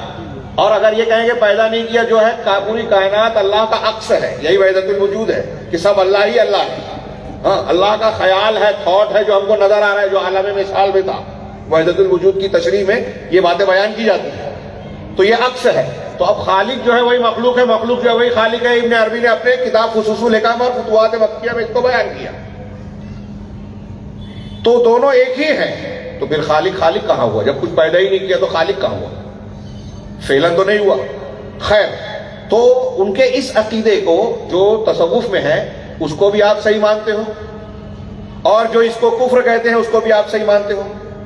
اشعریت اور ماتریدیت یہ کہتی ہے، غالی صوفیت یہ کہتی ہے کہ اللہ ہر جگہ ہے، اللہ ہر جگہ ہے۔ اہل سنت والجماعت، قرآن، حدیث، صحابہ، تابعین، تمام ائمہ، تمام محدثین یہ مانتے ہیں کہ اللہ ذات کے ساتھ عرش پر ہے، ذات کے ساتھ عرش پر ہے، اور علم اور قدرت کے ساتھ ہر جگہ ہے۔ یہ عقیدے کا ایک اہم مسئلہ ہے، اہل سنت اور اہل بدعت کے درمیان اختلاف والا۔ اور جو ڈاکٹر اسرار صاحب سے متاثر ہے وہ سن لے، وہ کہتے ہیں وہ عرش پر نہیں مانتے، ڈاکٹر اسرار اللہ کو عرش پر نہیں مانتے، ہر جگہ مانتے ہیں وحدت الوجود کے۔ عجیب تناقض، یہ بھی ان کے یہاں ٹکراؤ ہے، ایک طرف کہتے ہیں کہ اللہ ہر جگہ ہے، دوسری طرف کہتے ہیں کہ اللہ نہ خارج عالم ہے، نہ داخل عالم ہے، نہ اوپر ہے، نہ نیچے ہے، نہ دائیں ہے، نہ بائیں ہے، تو اللہ کہیں ہے ہی نہیں۔ ایک طرف کہتے ہیں کہیں نہیں ہے، ایک طرف کہتے ہیں سب جگہ ہے۔ علامہ ابن قیم، علامہ ابن ابی العز کہتے ہیں کہ کم سے کم 1000 بلکہ اس سے زیادہ قرآن حدیث کی یہ دلیلیں ہیں کہ اللہ ذات کے ساتھ عرش پر مستوی ہے۔ ابھی میں یہ باتیں بیان کر رہا ہوں، کچھ لوگوں کو لگے اختلافی مسئلہ، یہ اختلافی نہیں ہے، یہ قرآن حدیث سے ثابت ہے. اس کو نہ ماننے والا اختلاف کر رہا ہے قرآن حدیث سے، اور اگر ہم نے نہیں کہا تو اللہ کے یہاں مجرم ہوں گے. تو اللہ تبارک و تعالیٰ عرش پر مستوی ہے، اس کی بے شمار دلیل ہے. تمام صحابہ کا یہی عقیدہ، تابعین کا یہی عقیدہ. اب آپ اگر کسی ایسے شخص کو، ایسے مسلک کو، ایسے اصول کو مانتے ہیں جو قرآن، حدیث، صحابہ، ان کے تعلیمات اور عقیدے اور منہج کے خلاف ہے، تو بتائیے آپ حق پر ہے کیا؟ نجات پانے والے گروہ سے آپ کا تعلق ہے کیا؟ نوجوان خاص طور سے غور کریں. آپ کے منہج، آپ کے عقیدے کو شکار کرنے کے لیے دنیا میں بہت سارے جو ہے منصوبے بنائے گئے ہیں اور عمل میں لائے جا رہے ہیں. کروڑ ہاں کروڑ ایک ایک حکومت خرچ کر رہی ہے. منصوبہ بنا ہے، یہودی پروٹوکولز پڑھیے، منصوبے پڑھیے. مسلم نوجوانوں کو شکار کرنے کے بہت سے پلان ہیں، ہم کو پتہ بھی نہیں چلتا، اور ہمارے گھروں میں گھسے ہوئے ہیں. موبائل اور ٹی وی چینل کے ٹی وی کے ذریعے سے ہمارے گھروں میں خواتین تک پہنچے ہوئے ہیں. اگر وہ عقیدے کو نہیں نشانہ بنا پاتے تو ہمارے اخلاق کو بگاڑتے ہیں. تعلیم میں گھستے ہیں، کرکٹر اور مختلف دوسرے ذریعوں سے جو ہے متاثر کرتے ہیں. اس طریقے سے آپ دیکھیں گے کہ فکر و خیال اور عقیدے میں ہمارے یہاں انتہائی عظیم الشان قسم کی گمراہیاں عام ہیں، اور سب کے سب مسلمان ہیں. اب دوسری طرف نوجوانوں سے جب یہ بات کہی جاتی ہے، یا ہم جیسے لوگ کچھ بیان کرنے کی کوشش کرتے ہیں، تو روک لگائی جاتی ہے. ہر نام نہ لیجیے، یہ مت بیان کیجیے، اختلاف ہوگا. شیخ ربی وغیرہ نے بڑا پیاری بات کہی، اس پر تبصرہ کیا کہ بدعتی بدعت کو بیان کرے، سر عام جو ہے جلوس نکالے، محفل منعقد کرے، چراغاں کرے، لائٹنگ کرے، قرآن حدیث کے خلاف جو ہے صحابہ کرام کے بارے میں جو ہے الٹی سیدھی بات کرے، جو اسلامی تہوار نہیں ہے اس کو اسلامی تہوار بنائے. بدعتی اپنے بدعت کا اظہار کرے، کتابیں لکھے، بیان کرے. لیکن سنت والا، قرآن و حدیث کو ماننے والا، قرآن و حدیث کی روشنی میں اگر اس کو غلط ثابت کرے تو آپ کہتے ہو کہ اختلاف کر رہا ہے. اختلاف کون کر رہا ہے میرے بھائیوں؟ ہم تو صحیح دین پیش کر رہے ہیں. اللہ کے رسول صلی اللہ علیہ وسلم کی حدیثیں اٹھائیے. حضرت عبداللہ ابن مسعود رضی اللہ عنہ کی مسلم شریف میں حدیث ہے کہ ہر نبی کا کوئی نہ کوئی حواری اور اصحاب ہوتے تھے جو ان کے حکم کی پیروی کرتے تھے اور ان کی سنتوں پر عمل کرتے تھے. حکم کی پیروی، سنت پر عمل، یہ نبی کو ماننے والے کا طریقہ ہے. پھر اس کے بعد برے جانشین ہوئے، جو کہتے وہ ہیں، جو کرتے نہیں، کرتے وہ ہیں جس کا حکم نہیں دیا گیا. بہت پیاری حدیث ہے. الذین یفعلون ما لا یقولون ما لا یفعلون، کہتے وہ ہیں جو کرتے نہیں. کہتے ہیں کہ ہم مسلمان ہیں، قرآن حدیث کو مانتے ہیں. قرآن حدیث کہاں مانتے ہیں آپ؟ قرآن کی کچھ دلیلوں کو لے لیا، کچھ دلیلوں کا رد کر دیا. نبی صلی اللہ علیہ وسلم کی سنتوں کو کی مخالفت میں بدعتوں کو اختیار کر لیا. تو آپ اللہ کے رسول کی اتباع کہاں کر رہے ہیں؟ کہتے وہ ہیں جو کرتے نہیں، اور کرتے کیا ہے؟ وَيَفْعَلُونَ مَا لَا يُؤْمَرُونَ، کرتے وہ ہیں جس کا انہیں حکم نہیں دیا گیا، جس کا انہیں حکم نہیں دیا گیا. تو اب اللہ کے رسول صلی اللہ علیہ وسلم نے فرمایا کہ فَمَنْ جَاهَدَهُمْ بِيَدِهِ فَهُوَ مُؤْمِنٌ، جو ایسے لوگوں سے جو ہاتھ سے جہاد کرے وہ مومن. بدعتیوں سے، خرافاتیوں سے، قرآن حدیث کی مخالفت کرنے والوں سے، یہ اللہ کے رسول کہہ رہے ہیں. اب ہاتھ سے جہاد کرنا طاقت اور قوت والوں کا کام ہے جو حکومت میں ہو، یا آپ گھر میں ہیں، آپ ماں ہیں، باپ ہیں، اپنے بچے کو سختی کر سکتے ہو، تو یہ ہاتھ سے کا استعمال کرنا. وَمَنْ جَاهَدَهُمْ بِلِسَانِهِ فَهُوَ مُؤْمِنٌ، جو اپنی زبان سے ان سے جہاد کرے، یعنی بدعت خرافات کا رد کرے، وہ مومن ہے. آپ کہہ رہے ہو کہ اختلافی مسئلہ چھوڑ رہا ہو، اللہ کے رسول کہہ رہے ہیں کہ ایمان کے لیے ضروری ہے کہ زبان سے آپ روکیں، اور اگر ایسا نہیں کر سکتے، اس کی بھی طاقت نہیں ہے، وَمَنْ جَاهَدَهُمْ بِلِسَانِهِ فَهُوَ مُؤْمِنٌ وَلَيْسَ وَرَاءَ ذَلِكَ حَبَّةُ خَرْدَلٍ مِنَ الْإِيمَانِ، کہ جو زبان سے بھی نہ کرے تو کم سے کم دل سے جہاد کرے، نفرت کا اظہار کرے، تو وہ مومن ہے. اس کے بعد رائی کے دانے کے برابر بھی ایمان نہیں ہے. اب بتائیے کہ رد کرنا، بدعت و خرافات کا رد کرنا، اللہ کے نبی جناب محمد رسول اللہ صلی اللہ علیہ وسلم فرما رہے ہیں کہ یہ ایمان کا تقاضا ہے، اسلام کی حفاظت کے لیے ضروری ہے. مسلم نوجوان بلا کسی روک ٹوک کے شرعی اصولوں اور قواعد کے مطابق اس کو انجام دیتا ہے، جذباتی نہیں بنتا، بلا وجہ کا جوش نہیں دکھاتا، فائدے کی جگہ نقصان کے کام نہیں کرتا. لیکن مسلم نوجوان یہ کرتا ہے، یہ ایمان کا تقاضا ہے. تو اب اس تناظر میں آپ دیکھیے کہ ہمارے ہاں یہ ڈاکٹر اسرار صاحب وحدت الوجود کے قائل ہیں، اس کی تعویل کرتے ہیں، اس کے نہ ماننے پر علامہ ابن تیمیہ پہ تنقید کرتے ہیں، اہل حق کا رد کر رہے ہیں، اور ہمارا نوجوان اس سے متاثر ہے۔ ایک اہل حق عالم سے کسی مسئلے میں غلطی ہو جائے یہ ایک الگ چیز ہوتی ہے، اصولاً اور منہجاً صحیح آدمی سے غلطی ہونا الگ چیز ہے، لیکن اصول میں غلط ہونا، دین اسلام کی ثابت شدہ معاملات، عقائد یا منہج میں مخالفت کرنا، سلف اور صحابہ تابعین کے متفقہ عقیدے کے خلاف جانا، یہ بدعت ہے، یہ گروہ بندی ہے، فرقہ بندی ہے، جہنم کے راستے پہ جانا ہے۔ ایسے لوگوں کو لائک نہیں کرنا چاہیے، ایسے لوگوں کا رد کرنا چاہیے۔ خارجیوں کے بارے میں اللہ تعالیٰ نے، اللہ کے رسول نے کیا فرمایا؟ میں بہت بار بار وہ روایتیں آتی ہے، صرف مقصود بیان کروں کہ یہ قرآن پڑھیں گے، ان کی نماز کے سامنے تم اپنی نماز کو کم سمجھو گے، ان کی تلاوت کے سامنے اپنی تلاوت کو کم سمجھو گے، لیکن قرآن پڑھیں گے ان کی حلق کے نیچے نہیں بڑھے گا۔ قرآن کا پڑھنا، اس کا مطلب میرے بھائیوں نوجوانوں، میں ایک بات کہنا چاہ رہا ہوں، یہاں بہت غور سے سنیں، کہ صرف قرآن کا پڑھ لینا یا یہ دکھائی دینا کہ ایک آدمی قرآن پڑھ رہا ہے، ڈاکٹر اسرار صاحب ہوں، سید قطب صاحب ہوں، فلاں بردر صاحب ہوں، فلاں بڑے مفکر ہوں، ٹی وی چینل پر روز 10 مرتبہ آتے ہو، قرآن پڑھ لینا صرف کافی نہیں ہے۔ اللہ کے رسول کہہ رہے ہیں کہ یہ خارجی قرآن تم سے زیادہ پڑھیں گے، لیکن متاثر نہیں ہونا، لائک نہیں کرنا۔ لائک کرنا والی بات آج کی زبان میں، جو شخص ایسا ہوگا جن کو ملے ان سے قتال کرنا، اللہ کے رسول نے کہا صلی اللہ علیہ وسلم۔ بتائیے کہ وہ دین سے ایسے نکل جائیں گے، کہا قرآن پڑھیں گے لیکن دین سے ایسے نکل جائیں گے جیسے تیر شکار کو چھید کر باہر ہو جاتا ہے۔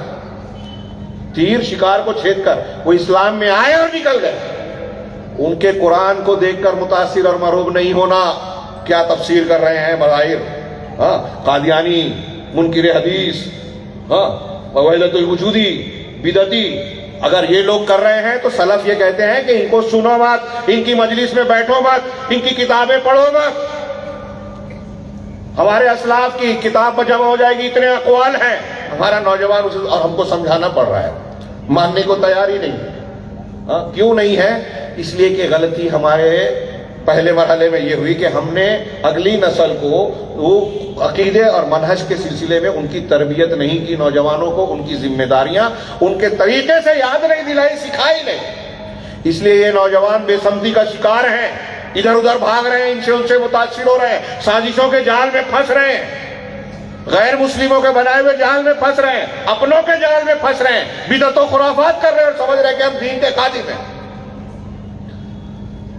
تو اب میں عرض یہ کر رہا تھا کہ جو دین پسندی کا بظاہر مظاہرہ کرتے ہیں ان کے لیے شیطان ایسا جال بنتا ہے جس میں ان کو دین پسندی کا رجحان نظر آئے۔ میں نے 2-4 مثالیں دی، معتزلہ کی، قدریہ کی، یہ جہمیہ کی، یہ عقلیت پسندی اور یہ سب چیزیں جو ہے یہ انہی کے بنائے ہوئے اصول آج نئے انداز میں پیش کیے جا رہے ہیں۔ اب ان سب چیزوں کے اور خطرات کے ہوتے ہوئے ایک مسلمان نوجوان کی ذمہ داری، ان کے بچانے کا کام اور ان کی ذمہ داریوں کا احساس کیسے ہوگا؟ تو میں نے جیسا کہ کہا سورہ عصر جو میں نے پڑھی، اس میں 4 صفات بیان کی گئی ہیں۔ الا الذین آمنوا، زمانے کی قسم سارے انسان خسارے میں ہیں سوائے ان کے جو ایمان لائے۔ پہلی صفت جو ایمان لائے، دوسری جو عمل صالح ہے۔ ایمان غیبیات سے متعلق، اس کی تعریف، اس کی توجیہ ہر پہلو سے نہیں کی جا سکتی، لیکن ایک یہ کہ ایمان کے ساتھ جڑا ہوا ہے صحیح علم۔ نوجوانوں کی، مسلمان نوجوانوں کی سب سے پہلی بنیادی ضرورت یہ ہے، ذمہ داری یہ ہے کہ وہ صحیح علم حاصل کریں، اور صحیح علم میں صحیح عقیدہ اور ایمان۔ الا الذین آمنوا کی تشریح کرتے ہوئے شیخ عبدالرحمن بن ناصر السعدی اور بہت سارے علماء مفسرین نے یہ بیان کیا کہ جو صحیح علم حاصل کرتے ہیں۔ اب ایمان والا علم کہاں ہے؟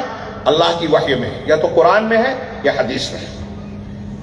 معتزلہ کی طرح، منکرین حدیث کی طرح، مفکرین کی طرح، ڈاکٹر اسرار کی طرح، فلاں اور فلاں کی طرح عقلیت پسندی کی بنیاد پر نہیں، صحابہ کرام کی مخالفت میں نہیں، اہل بیت کی جھوٹی محبت میں نہیں، قرآن و حدیث کے بتائے ہوئے اصولوں کے مطابق صحیح علم حاصل کی جائے۔ ایک تو علم حاصل کرنا ہے دین کا، وحی کا، قرآن اور سنت کا، اور صحیح علم، یہ خاص یاد رہے، لیکن میں نے ابھی بتایا خارجی قرآن پڑھیں گے، قرآن کا پڑھنا صحیح نہیں کافی نہیں ہے، صحیح علماء اور صحیح علم یہ بہت اہمیت کی حامل چیز ہے، اور اس علم میں، ایمان میں سب سے بنیادی چیز ہے عقیدہ،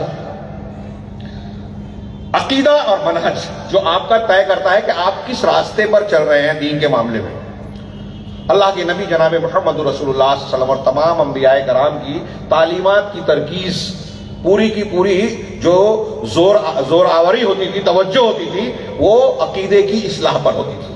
میرا آگے کے اس پروگرام میں ایک عنوان ہے عقیدہ توحید کے اثرات انسانی زندگی پر۔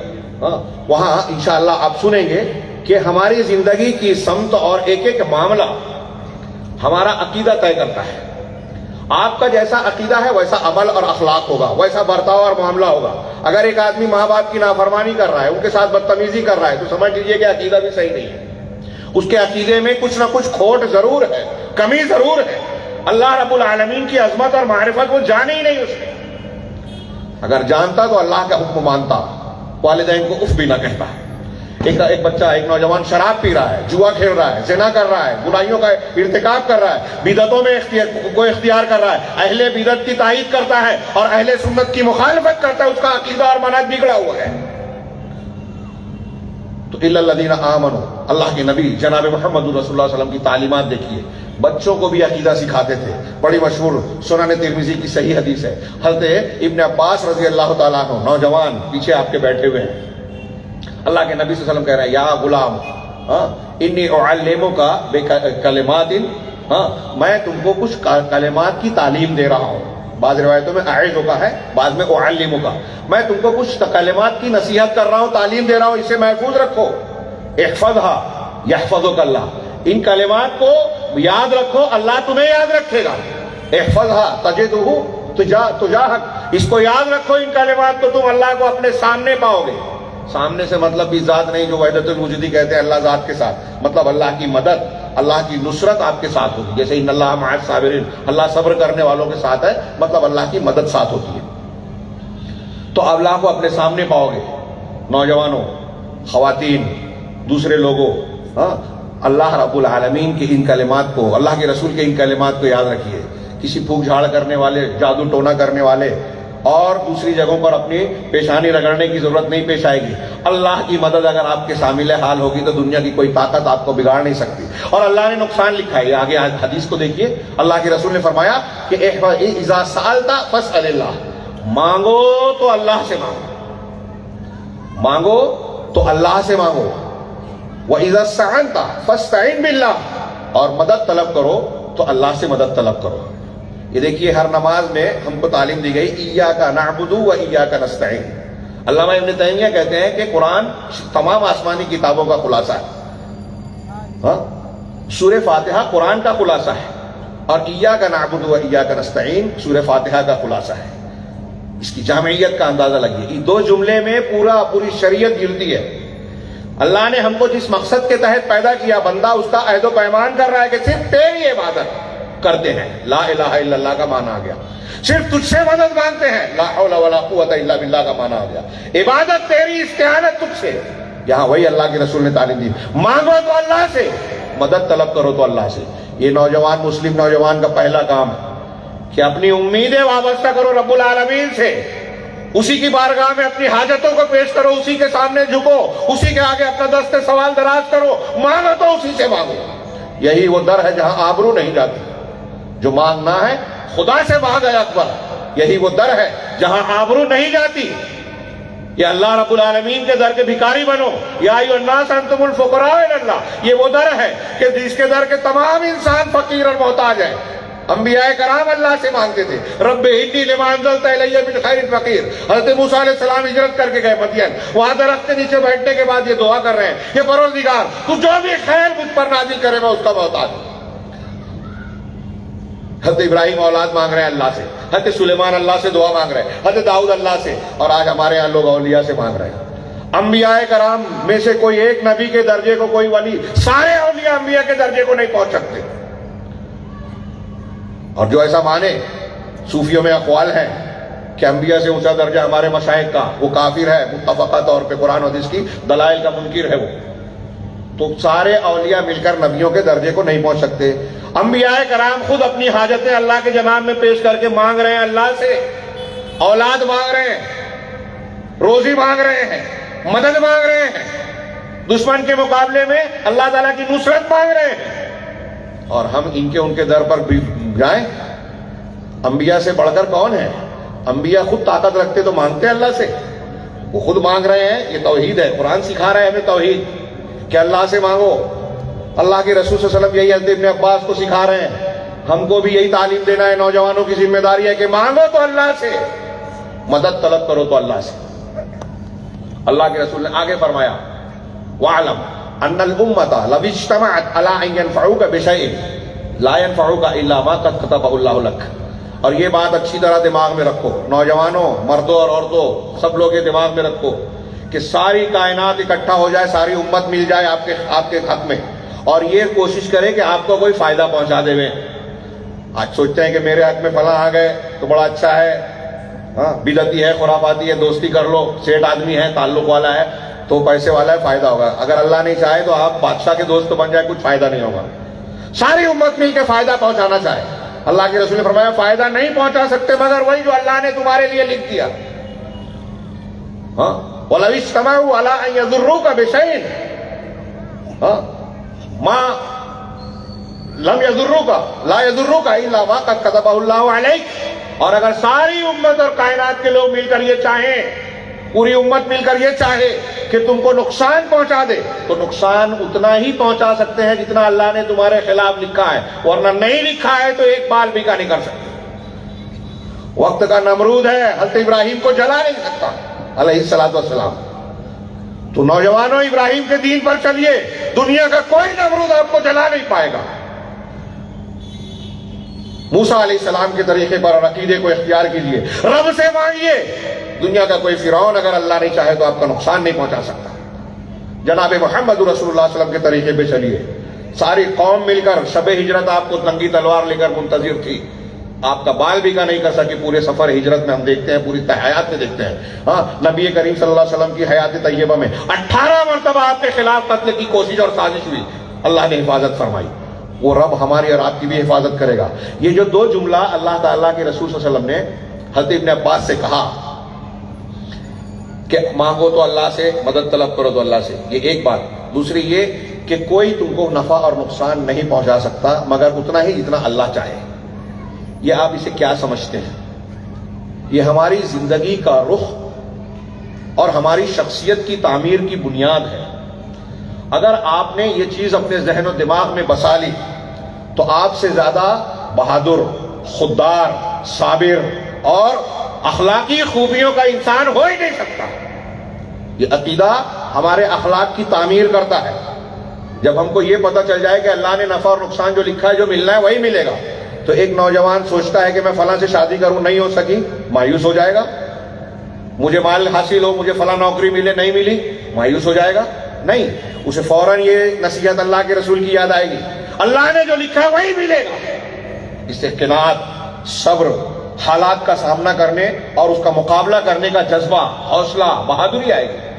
یہ کوئی معمولی بات نہیں ہے. حضرت عبادہ بن صامت رضی اللہ تعالیٰ عنہ، سنن ابو داؤد کی روایت ہے، اپنے انتقال کے وقت حضرت اپنے بیٹے کو بلاتے ہیں اور ان کو کہتے ہیں یا بنیا انکا لا تجد طعم الایمان حتی تعلم ان ما اخطأک لم یکن لیصیبک وما اصابک لم یکن لیخطئک. کہ بیٹے تم اس وقت تک ایمان کی لذت نہیں پا سکتے. ایک صحابی رسول جو علماء میں سے ہے، عبادہ بن صامت رضی اللہ تعالیٰ عنہ، اپنے بیٹے کو آخری وقت میں یہ بات کہہ رہے ہیں. آخری وقت میں باپ بیٹے کو جو نصیحت کرے گا، وصیت کرے گا، وہ کتنی اہمیت کی حامل ہوگی. اب یہ صحابی ہیں، عالم صحابی ہیں، اور وہ کہہ رہے ہیں. اختصار کے ساتھ دیکھیے زندگی کو بنانے والی نصیحت اس حدیث سے جوڑ کر دیکھیے جو ہم پڑھ رہے ہیں. اللہ کے وہ کہتے ہیں عبادہ بن صامت رضی اللہ تعالیٰ عنہ کہ آپ تم ایمان کی لذت اس وقت تک نہیں پا سکتے جب تک یہ یقین نہ کر لو. حتی تعلم، میں اس کا ترجمہ علم کا یقین سے ترجمہ کر رہا ہوں. یہ یقین نہ رکھو کہ انا ما اصابک لم یکن لیخطئک، کہ جو تم کو ملا ہے وہ چھوٹ نہیں سکتا تھا، اور جو چھوٹ گیا وہ مل نہیں سکتا تھا۔ پھر اس کے بعد حدیث سنی کہ اللہ کے رسول کو میں نے فرماتے ہوئے سنا کہ سب سے پہلے جب اللہ نے قلم کو پیدا کیا، قلم سب سے پہلے، عرش کے بعد سب سے پہلے قلم پیدا کیا، اور پھر اسے قیامت تک کی چیزیں لکھنے کا حکم دیا، وہ روایت اس سے استدلال کیا۔ یہ ایک جملہ، ایک بات جو اپنے بیٹے کو، نوجوان بیٹے کو جو صحابی بتا رہے ہیں، کیا تربیت کر رہے ہیں؟ وہ نوجوانوں کی ذمہ داری پر قائم رہنے، دین پر استقامت کا بہت بڑا ہتھیار ہے کہ اللہ رب العالمین ہم کو جو مل گیا وہ اللہ کی مشیت سے ملا ہے، وہ چھوٹ نہیں سکتا تھا۔ مجھے جو ملا کوئی دنیا کی کوئی طاقت چھین نہیں سکتی تھی، روک نہیں سکتی تھی، اور مجھے جو نہیں ملا دنیا کی کوئی طاقت مجھے دلا نہیں سکتی تھی، میں اس کے لیے سر پھوڑ لوں، کچھ بھی کر لوں، نہیں مل سکتا تھا۔ ہماری خواتین، مائیں بہنیں سنیں کسی معاملے میں کہ ایسا کر لیتے تو یہ ہو جاتا، وہ ایسا کر لیتے تو یہ ہو جاتا، تمہاری غلطی سے برتن ٹوٹ گیا، ایسا نقصان ہو گیا، جو ہونا تھا وہ ہو کر رہے گا۔ یہ عقیدہ مضبوط بنائیے۔ تو اللہ کے رسول صلی اللہ علیہ وسلم نے یہی فرمایا، اس میں توحید اور تقدیر پر ایمان کی مضبوطی آتی ہے۔ ہاں، اللہ کے نبی صلی اللہ علیہ وسلم نے جو حضرت ابن عباس کو جو ہے تلقین فرمائی، اگر آپ اللہ کے رسول صلی اللہ علیہ وسلم کی حدیثوں کو چھانے پھٹکیں تو یہ تعلیم آپ کو جگہ جگہ نظر آئے گی۔ حضرت معاذ بن جبل رضی اللہ تعالیٰ عنہ کو اللہ کے رسول صلی اللہ علیہ وسلم فرما رہے ہیں کہ کیا تم جانتے ہو اللہ کا حق بندوں پر، بندوں کا حق اللہ پر کیا ہے؟ کہا اللہ اور رسول بہتر جانتے ہیں۔ آپ نے فرمایا اللہ کا حق بندوں پر یہ ہے کہ اس کے ساتھ شرک نہ کریں، اور جب وہ یہ حق ادا کر دیں تو اللہ نے اپنے اوپر یہ حق متعین کیا ہے۔ تشریح کے ساتھ کہہ رہا ہوں، اللہ کا حق، بندوں کا حق اللہ پر یہ ہے کہ انہیں عذاب نہ دے۔ یعنی اگر کوئی شرک کیے بغیر اس دنیا سے چلا گیا، بچ گیا شرک سے، تو وہ جنت میں جائے گا۔ اگر گناہ زیادہ کیا تو پہلے جہنم میں، یا اللہ کی مشیت کے مطابق معافی پا کر جہنم میں جانے کے بعد جنت میں جائے گا، یا ابتدائی دور میں جائے گا، جنت میں جائے گا ضرور جو شرک کے بغیر مرا۔ اور یہیں آپ ان تعلیمات کو یاد کر لیں کہ اگر کوئی شرک اکبر پر مر گیا، شرک اکبر پر، نوجوانوں کی، مردوں کی، بوڑھوں کی، عورتوں کی، سب کی پہلی ذمہ داری یہ ہے کہ توحید اور شرک کو سب سے زیادہ توجہ کے ساتھ سیکھے جانے۔ اس سے بڑھ کر کوئی چیز نہیں ہے۔ اللہ کے رسول اللہ کی حدیث ہے کہ قیامت کے دن اللہ تعالیٰ، صحیح بخاری مسلم میں، سب سے ہلکے عذاب والے جہنمی سے سوال کرے گا کہ اگر میں تجھ کو پوری دنیا دے دوں، لو کان لک ما فی الدنیا، اگر دنیا کی ساری ما فی الدنیا، دنیا میں جو کچھ تھا وہ سب تجھ کو مل جائے تو کیا اکنت تفتدی بہ، کیا تو اس کو فدیہ دے کر، اس کو دے کر اپنے آپ کو عذاب سے چھڑانا چاہے گا؟ کہا، وہ کہے گا نعم، ہاں کیوں نہیں۔ ہاں، اللہ کہے گا کہ نہیں، یہ قد طلبت منک اہون من ذلک، او کما قال، کہ میں اس سے بہت ہلکی چیز میں نے تجھ سے مانگی تھی، وانت فی صلب آدم، جبکہ تو آدم کی پیٹ میں تھا، میں نے تجھ سے مانگا تھا، طلب کیا تھا کہ میرے ساتھ کچھ بھی شرک نہیں کرنا، مگر تو نے انکار کیا، مانا ہی نہیں۔ تو اب دنیا دینے کی بات کیا کر رہا ہے؟ شرک کتنی بڑا گناہ ہے۔ اللہ تعالیٰ نے قرآن میں کہا کہ ہم نے آپ کی طرف وحی کی اور آپ سے پہلے انبیاء کی طرف بھی۔ کیا وحی کی؟ لئن اشرکت لیحبطن عملک، اگر آپ نے بھی شرک کیا تو سارے عمل برباد۔ میرے بھائیوں غور کرو، مختلف قسم کی دینی کام کرنے والے نوجوان، بوڑھے، عورتیں، مرد، سب کو میں دعوت غور و فکر دے رہا ہوں کہ آپ کا اگر عقیدے پر آپ نے محنت نہیں کی، نہیں سمجھا، آپ فضائل پہ بہت محنت کر رہے ہیں، اسلام کی سیاست اور حکومت قائم کرنے کی بڑی محنت کر رہے ہیں، اور فلاں اور فلاں اور فلاں محنت اور کوشش کر رہے ہیں، لیکن آپ وحدت الوجود کا عقیدہ مان رہے ہیں، تصوف سے متاثر ہیں، ڈاکٹر اسرار کے عقیدے سے متاثر ہیں، اور فلاں شرکیات کو اختیار کر رکھا ہے، اشریت اور ماتریدیت کی بنیاد پر اللہ کی صفات کا انکار کر رہے ہیں۔ اگر آپ کے اندر کفر اور شرک آ گیا، میں فتوے نہیں دے رہا ہوں، ہاں، یہ ہمیں اس پر چوکنا رہنا ہے، سب سے پہلی اور بڑی ذمہ داری۔ اگر آ گیا تو ہم جتنی بھی محنت کر رہے ہیں نا دین کے نام پر، فضائل کی اور کوشش، سب برباد۔ یہ ایک بات جو قرآن کی روشنی میں بیان کر رہا ہوں کہ تمہارے عمل پر ایک مسلمان کے رونگٹے کھڑے کر دینے والی ہے کہ اگر شرک اکبر اور کفر اکبر ہمارے عقیدے اور عمل میں آ گیا تو ساری نیکیاں برباد۔ کوئی ایک دن زندگی میں اگر آپ نے تہجد نہیں چھوڑی لیکن شرک اکبر کیا تو کوئی تہجد آپ کے کام نہیں آئے گی۔ فرائض تو چھوڑیے، تو اب فضائل کی کیا بات ہے؟ اس لیے سب سے پہلی اور سب سے بنیادی ضرورت اور ذمہ داری یہ ہے کہ ہم خود اور اپنے نوجوانوں کو، بچوں کو توحید کا سبق دیں، اور اس توحید کو چھیننے اور بگاڑنے کے لیے شیاطین الانس والجن کہاں کہاں سے کوشش کر رہے ہیں، ہم کو آپ کو اندازہ بھی نہیں ہے۔ نصاب تعلیم سے، نئے افکار سے، سیاست سے، حکومت سے، فلموں سے، ٹی وی چینل سے، سیریل سے، ٹی وی سیریل سے، موبائل کے ذریعے یہ نئے نئے افکار، علمانیت، لادینیت، سیکولرزم، انسانی مذہب، عورتوں کی آزادی، ہیومنٹی، فلاں فلاں نئے نئے نام مجھے یاد بھی نہیں ہے، سوشلزم، فلاحزم، ان کو خوبصورت بنا کر آپ کے عقیدہ ولا اور برا اور عقیدہ توحید کو بگاڑنے کی کوشش کی جاتی ہے۔ آپ کے اندر جب توحید مضبوط ہوگی تو ولا اور برا اس کا سب سے مضبوط رشتہ، سب سے مضبوط دستہ ہے۔ نوجوانوں کی ذمہ داری بتانے کے لیے میں پہلی بات کر رہا ہوں، الا الذین آمنوا، ایمان میں سب سے پہلے توحید ہے۔ توحید کا اعلیٰ عروہ جو ہے وہ ولا اور برا ہے، دوستی اور دشمنی عقیدے کی بنیاد پر۔ یہ ایک انتہائی اہم موضوع اور ٹاپک ہے۔ میں علماء کرام سے بھی گزارش کروں گا اور پبلک سے، نوجوانوں سے کہوں گا کہ اس کے لیے اسپیشل آپ درس لیں علماء کا، کہ ولا اور برا کا مطلب کیا ہے، اس کے اوصاف اور آداب اور قواعد کیا ہیں شریعت میں۔ آج ہمارے یہاں عوام تو عوام، میں ایسا سمجھتا ہوں، ہو سکتا ہے غلطی کرو، کہ بہت سارے خواص ولا اور برا کی بنیاد نہیں سمجھتے، کہاں رشتہ جوڑنا ہے، کہاں کاٹنا ہے۔ اللہ کے لیے محبت، اللہ کے لیے نفرت ہم کہتے ہیں نا، یہ بڑے بڑے مقام پہ نہیں، چھوٹے چھوٹے مقام پر بھی نظر آتا ہے۔ آپ کا دوست اگر غلط ہے، آپ اس کا ساتھ دے رہے ہیں تو آپ اللہ کے لیے دوستی نہیں کر رہے ہیں، اللہ کے لیے دشمنی نہیں کر رہے ہیں۔ آپ ایک بدعتی کا ساتھ دے رہے ہو، قرآن و حدیث کو پر عمل کرنے والے کہ یہ تو اہل حدیث ہے، یہ تو فلاں ہے، یہ ہمارے مسلک کے نہیں، ان کی مخالفت کر رہے ہو، تو آپ اللہ کے لیے دوستی، اللہ کے لیے دشمنی والے عقیدے پر نہیں ہو۔ آپ کی غیرت نہیں ہے دین کی، آپ کی غیرت مر گئی تو ہماری بچیاں مرتد ہو رہی ہیں، غیروں سے شادیاں کر رہی ہیں۔ یہ غیرت ولا اور برا مر جانے کا نتیجہ ہے۔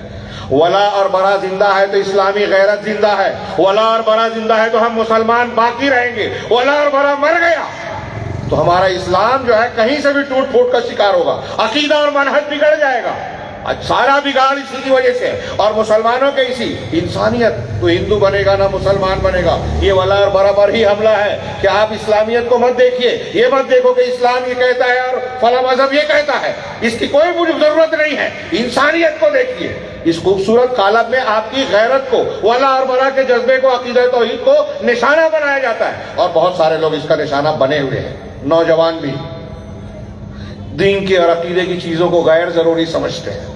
ابھی آج کل سوال کرتے ہیں، ارے وہ غیر مسلم جو ہے وہ کہتا ہے کہ آپ کے ہم سوئیاں کھانے آتے ہیں، آپ ہمارے یہاں گنپتی میں آ جائیے۔ ہمیں انہیں بتانا چاہیے، اگر ہم ان سے کہیں کہ آپ سوئیاں مت کھائیے ہمارے یہاں گوشت کھائیے آ کے بقرعید کو، تو کیا جواب دے گا؟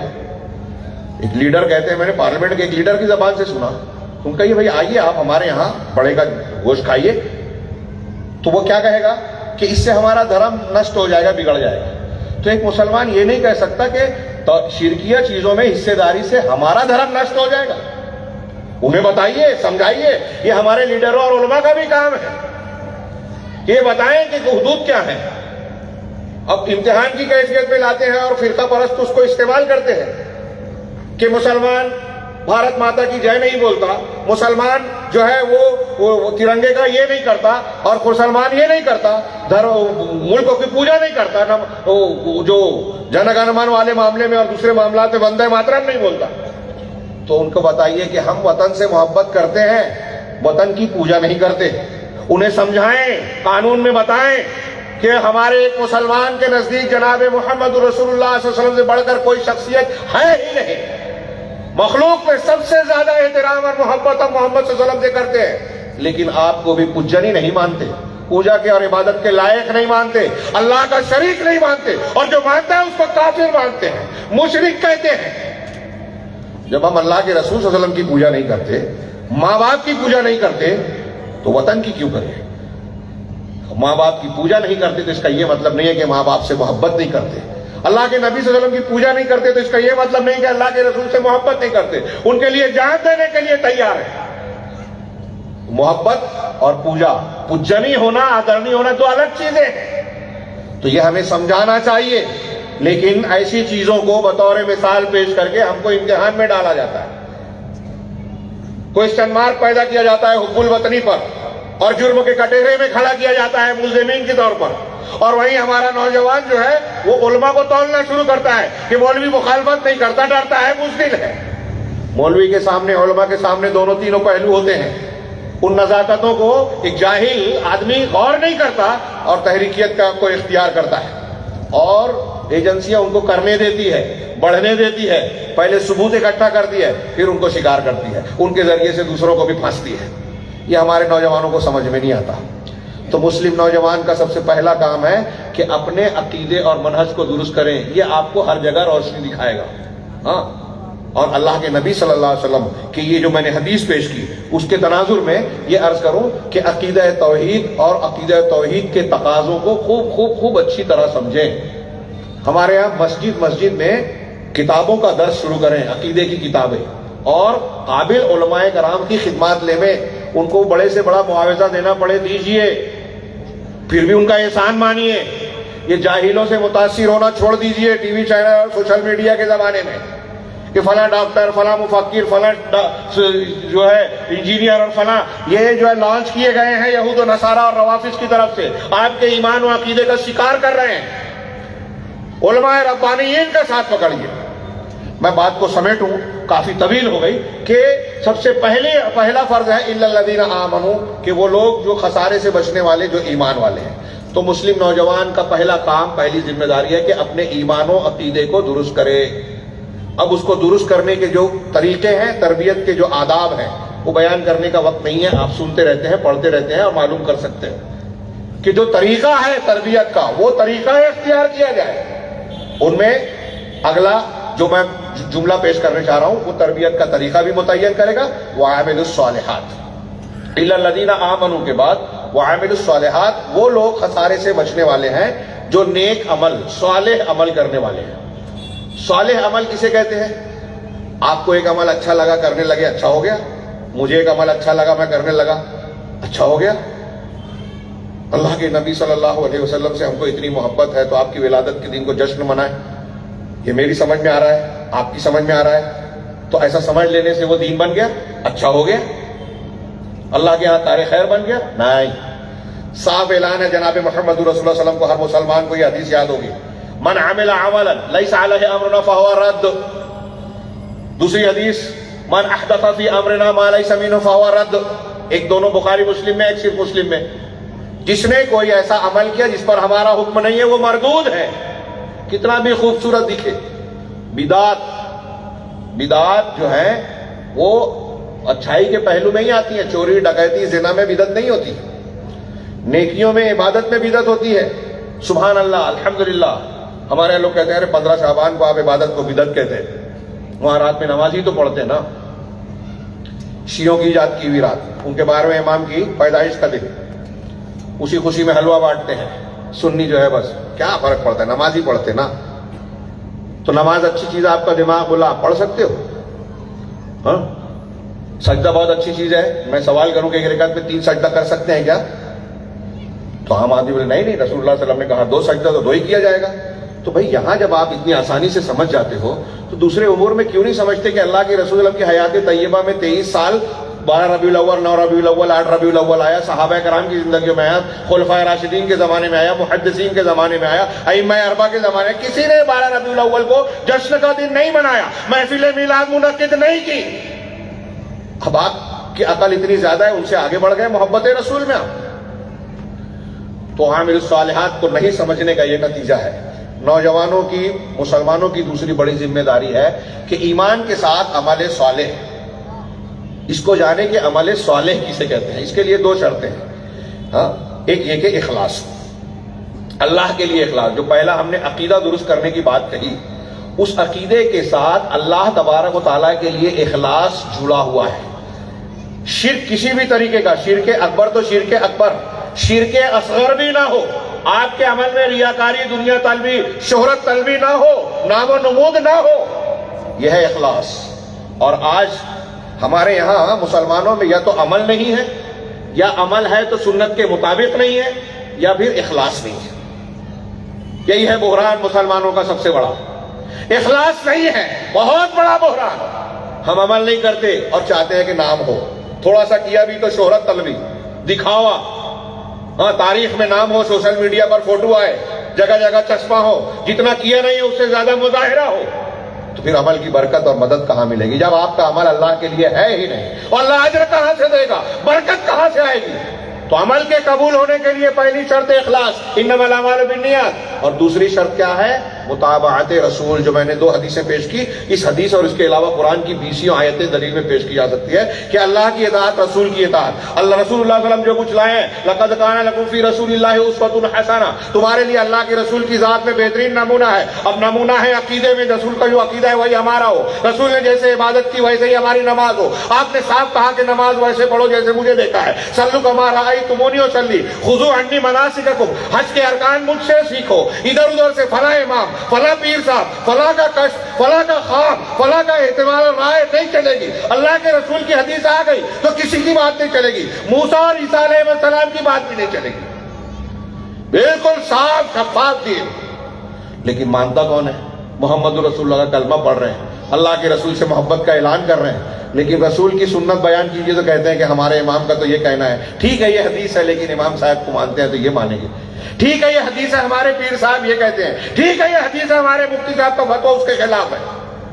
ٹھیک ہے یہ حدیث ہے, لیکن باپ دادا کا یہ طریقہ. ٹھیک ہے قرآن حدیث سے کہتا ہے, لیکن مائیں بہنیں کہتی ہیں کہ رسم و رواج چلا آ رہا ہے جو دین کے لیے سب سے زیادہ نقصان دہ چیز ہے. رسم و رواج کو چھوڑ نہیں سکتے, قرآن حدیث چھوڑیں گے. ایک رسم چھوڑ دی تو نام رکھے, ارے دیکھیے ان کے گھر میں یہ رسم نہیں ہوئی. لیکن ایک آدمی فرض نماز چھوڑے گا, کوئی نہیں کہتا دیکھو اس نے نماز چھوڑ دی. آج ہمارا سماج یہاں اس درجے پہ گیا ہے. میں جو کہہ رہا ہوں علامہ ابن قیم نے لکھا ہے کہ رسوم اس درجہ کبھی کبھی پہنچ جاتی ہے کہ اس کے چھوڑنے پہ لوگ بدنام کرتے ہیں, لیکن فرائض دین کو چھوڑنے پر کوئی کچھ نہیں کہتا. تو کیا ہم نے دین کو سمجھا؟ تو عامل الصالحات میں ایک شرط یہ کہ ہمارا عمل مخلصانہ ہو, اخلاص والا. دوسری شرط یہ کہ رسول کی متابعت ہو. اور یہاں دوسری اہم ذمہ داری میں مرد اور خواتین سے بتانے جا رہا ہوں. پہلی اور دوسری یہ میری 2 ذمہ داریاں اگر آپ نے قبول کی اور اس پر عمل کیا تو مجھے لگے کہ اللہ رب العالمین نے مجھے یہاں موقع دے کر جو ہے میری بات کو, میرے آنے کو قبول کر لیا. اللہ قبول فرمائے. تو دوسری ذمہ داری یہ ہے کہ جب ہم کو عقیدے میں, منہج میں, عبادت میں, حلال حرام میں, معاملات میں, حقوق کی ادائیگی میں, ساری زندگی کے ہر شعبے میں محمد صلی اللہ علیہ وسلم کی پیروی کرنی ہے. لقد کان لکم فی رسول اللہ اسوۃ حسنہ وما آتاکم الرسول فخذوہ وما نہاکم عنہ فانتہوا. جو رسول دے لے لو, جس سے منع کر دے رک جاؤ. میں اکثر اس کو پیش کر کے سوال کرتا ہوں کہ آپ بتائیے کہ دنیا میں کسی اور کے بارے میں اللہ تعالیٰ نے یہ کہا ہے کیا کہ جو فلاں پیر صاحب کہے لے لو, جس سے منع کر دے رک جاؤ, فلاں امام صاحب جو کہیں لے لو, جس سے منع کر دے رک جاؤ. کسی کے بارے میں کہا ہے؟ اس لیے میں کہتا ہوں ہمارے ہاں جو جھوٹی سچی حکایتیں, واقعات بیان کیے جاتے ہیں کہ فلاں ہوا میں اڑتے تھے, فلاں پانی پہ چلتے تھے, فلاں آنکھ میں بیٹھتے تھے, کھیلتے کودتے تھے, ہاں فلاں کرامت کھیلتے تھے, اتنے وضو سے اتنی نماز پڑھتے تھے, بالغ ہونے کے بعد جو وضو کیا تو مرنے تک ٹوٹا ہی نہیں وضو. ایسی جو بھی باتیں کرتے ہیں, صحیح یا غلط, ہم سب مان بھی لیں اگر, تو سوال کریں کہ کیا ان کی ان حکایتوں کی بنیاد پر ان کو وہ درجہ مل سکتا ہے جو اللہ تعالیٰ نے جناب محمد رسول اللہ صلی اللہ علیہ وسلم کو عطا کیا ہے کہ جو وہ دے لے لو, جس سے منع کر دے رک جاؤ. تمہارے لیے ان کی شخصیت میں بہترین نمونہ ہے. اللہ کے رسول صلی اللہ علیہ وسلم کی حدیث کو آنے کے بعد کسی کی, ابھی نماز جمعہ کے بعد ایک صاحب پوچھ رہے تھے کہ وہ مرزا کہتا ہے, ایک ہمارے نوجوان دوست ہیں, کہنے لگے کہ وہ مرزا کہتا ہے کہ میں تو حدیثیں پیش کرتا ہوں حضرت امیر معاویہ کے خلاف جو وہ بات بولنے کی, حدیث اور تاریخی روایات. تو میں نے ان سے کہا کہ اللہ کے رسول صلی اللہ علیہ وسلم کی ایک حدیث کا ایک ٹکڑا ہے جو سب مانتے ہیں, لا تسبوا احدا من اصحابی. ہاں یہ ایک ٹکڑا ہے کہ صحابہ, میرے صحابہ میں سے کسی ایک کو بھی, ایک حدیث کے الفاظ میں احدن, ایک کو بھی گالی مت دو, برا بھلا نہ کہو. یہ کس کا فرمان ہے؟ جناب محمد رسول اللہ صلی اللہ علیہ وسلم کا. اب ابھی وہ تاریخی حقیقت اور کیا کیا اس کے مقابلے میں کیا وہ کوئی ایسی حدیث پیش کرتا ہے, وہ جاہل آدمی کوئی ایسی حدیث پیش کرتا ہے جس میں یہ ثابت ہو یا ثبوت ملے کہ کسی صحابی کو یا حضرت امیر معاویہ کو برا بھلا کہہ سکتے ہیں؟ کوئی دلیل ہے؟ تو سوچنے لگے کوئی ایسی واضح کا تاریخی روایت. میں نے کہا جو تاریخی روایات اور واقعات جو بھی ہیں, حضرت ابن عباس رضی اللہ عنہ کی تشریح مختصر سی ہے, اس کو میں وضاحت کے ساتھ بیان کروں کہ اللہ جانتا تھا کہ رسول اللہ صلی اللہ علیہ وسلم کی وفات کے بعد کیا فتنے ہونے والے ہیں, صحابہ کرام میں کیا معاملات ہوں گے. رسول اللہ صلی اللہ علیہ وسلم کو بھی اللہ نے بتایا تھا, آپ بھی جانتے تھے, اسی لیے آپ نے کہا بھی تھا کہ میرا یہ بیٹا, حضرت حسن کے بارے میں کہا, میرا یہ بیٹا یعنی پوتا, ان ابنی ہذا, میرا یہ بیٹا مسلمانوں کے 2 عظیم گروہوں میں صلح کرائے گا.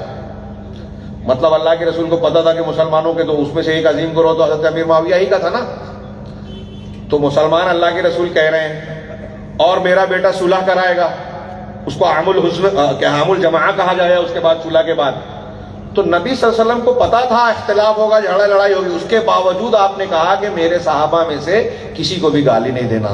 تو میں نے کہا یہ مرزا انجینئر یا دوسرے رافضی صفت لوگ جو ہیں یا روافظ جو ہیں یہ اللہ کے رسول صلی اللہ علیہ وسلم سے زیادہ قابل ہیں, یا آپ اور ہم؟ آپ خود دل سے فتویٰ دیجئے کہ نبی صلی اللہ علیہ وسلم نے کہا ایک صحابی کو بھی برا نہیں کہنا, اور مرزا تاریخی روایت پیش کر کے کہہ رہا ہے, تو کیا ہم مان لیں؟ آپ مرزا کی اس جاہل کی بات مانو گے؟ رافضیوں کا ایجنٹ, جھوٹا متضاد بیان, جس کے تضادات آج لوگ پیش کر رہے ہیں سوشل میڈیا پہ, اور ایسے جتنے بھی صحابہ کرام کے مخالفین ہیں آپ کو وہاں جھوٹ, دھوکہ اور فریب دہی نظر آئے گی. اللہ کے رسول صلی اللہ علیہ وسلم کا فرمان. تو میں یہی عرض کر رہا ہوں کہ نبی صلی اللہ علیہ وسلم کے فرمان کو ماننا ہے. اب دنیا کا کوئی کتنا بھی قابل دکھائی دے رہا ہے, اگر وہ بدعقیدگی پیش کر رہا ہے رد کر دیں گے ہم. افراد کو کچھ خوبیاں سب میں ہوتی ہے.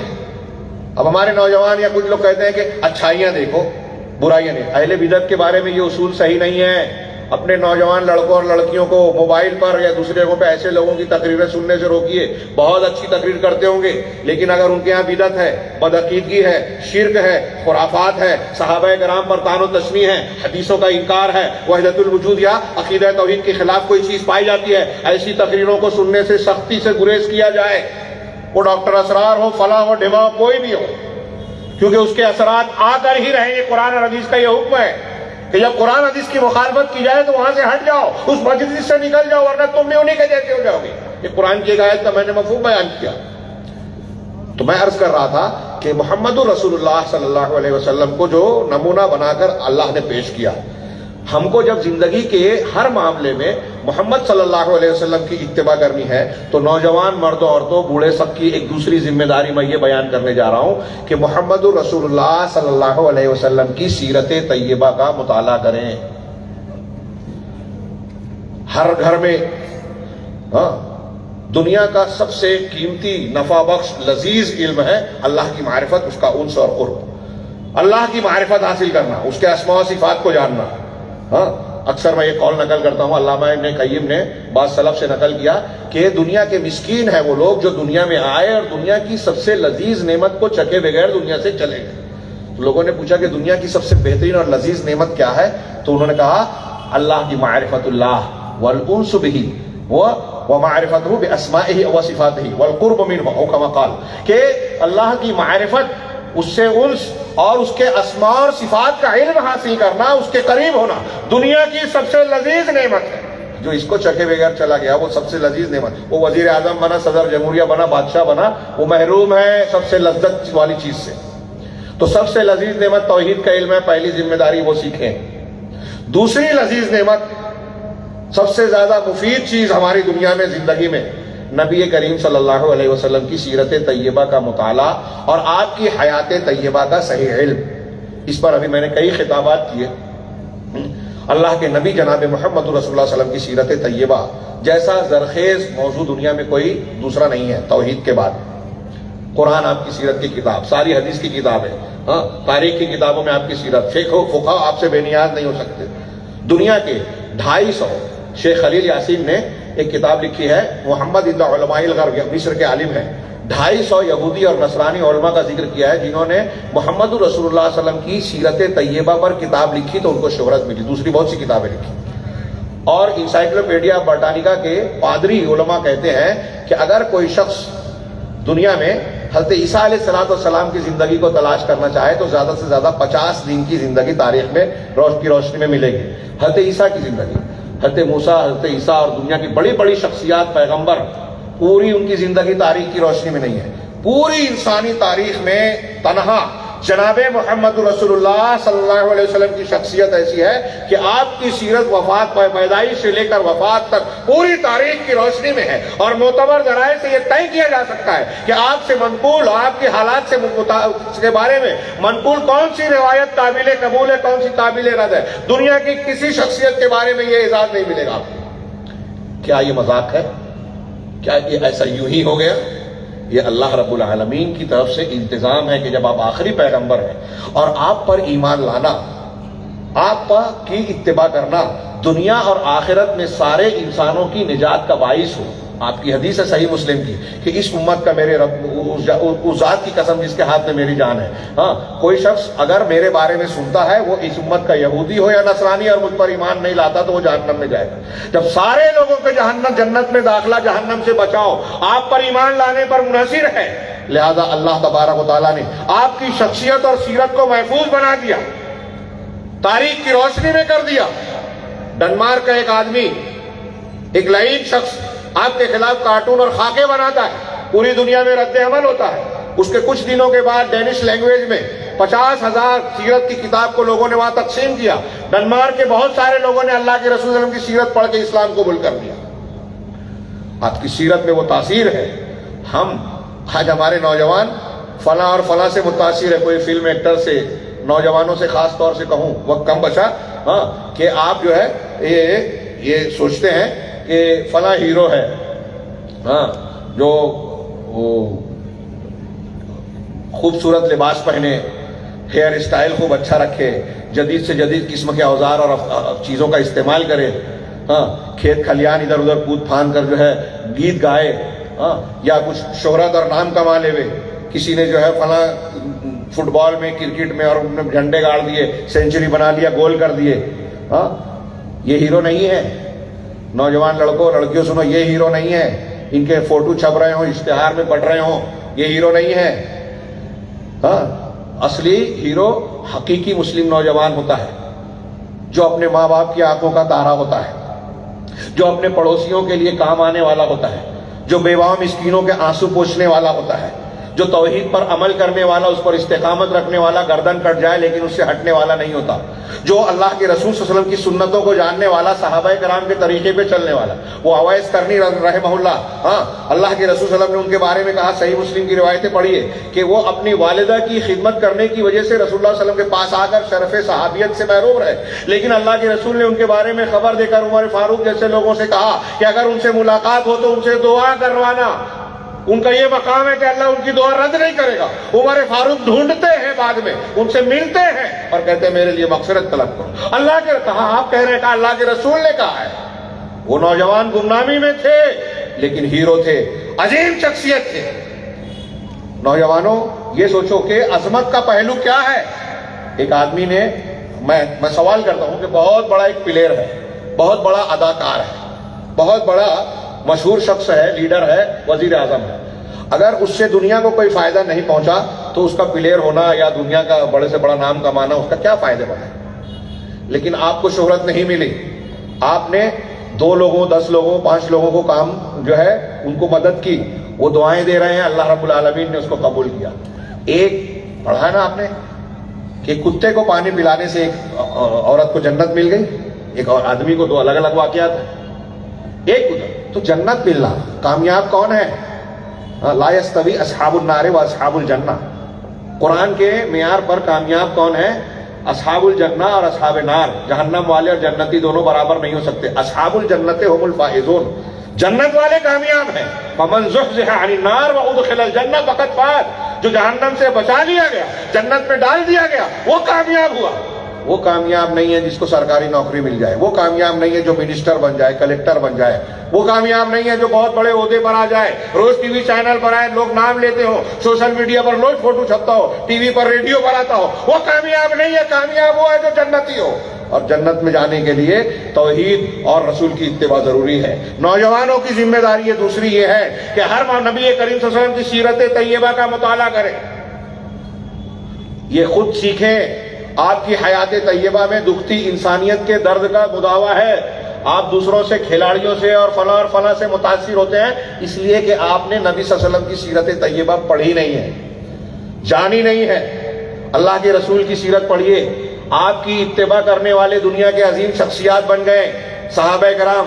والٹر اور ایک یورپی شخص کہتا ہے کہ دنیا میں کبھی بھی تاریخ انسانی میں ایک زمانے میں اتنی عظیم شخصیات اکٹھا نہیں ہوئے جتنے صحابہ اللہ کے رسول صلی اللہ علیہ وسلم کی تربیت کرتے ہوئے زیر تربیت صحابہ کرام کی شکل میں جمع ہوئے۔ ایک زمانے میں اتنے بڑے بڑے لوگ۔ وہ ہیروز کا لفظ استعمال کرتا ہے، ہمارے یہاں اس کو برا سمجھا جاتا ہے، عظیم شخصیات. نبی صلی اللہ علیہ وسلم وہ ہیں کہ آپ کی اتباع کرنے والا بڑا آدمی بن جاتا ہے.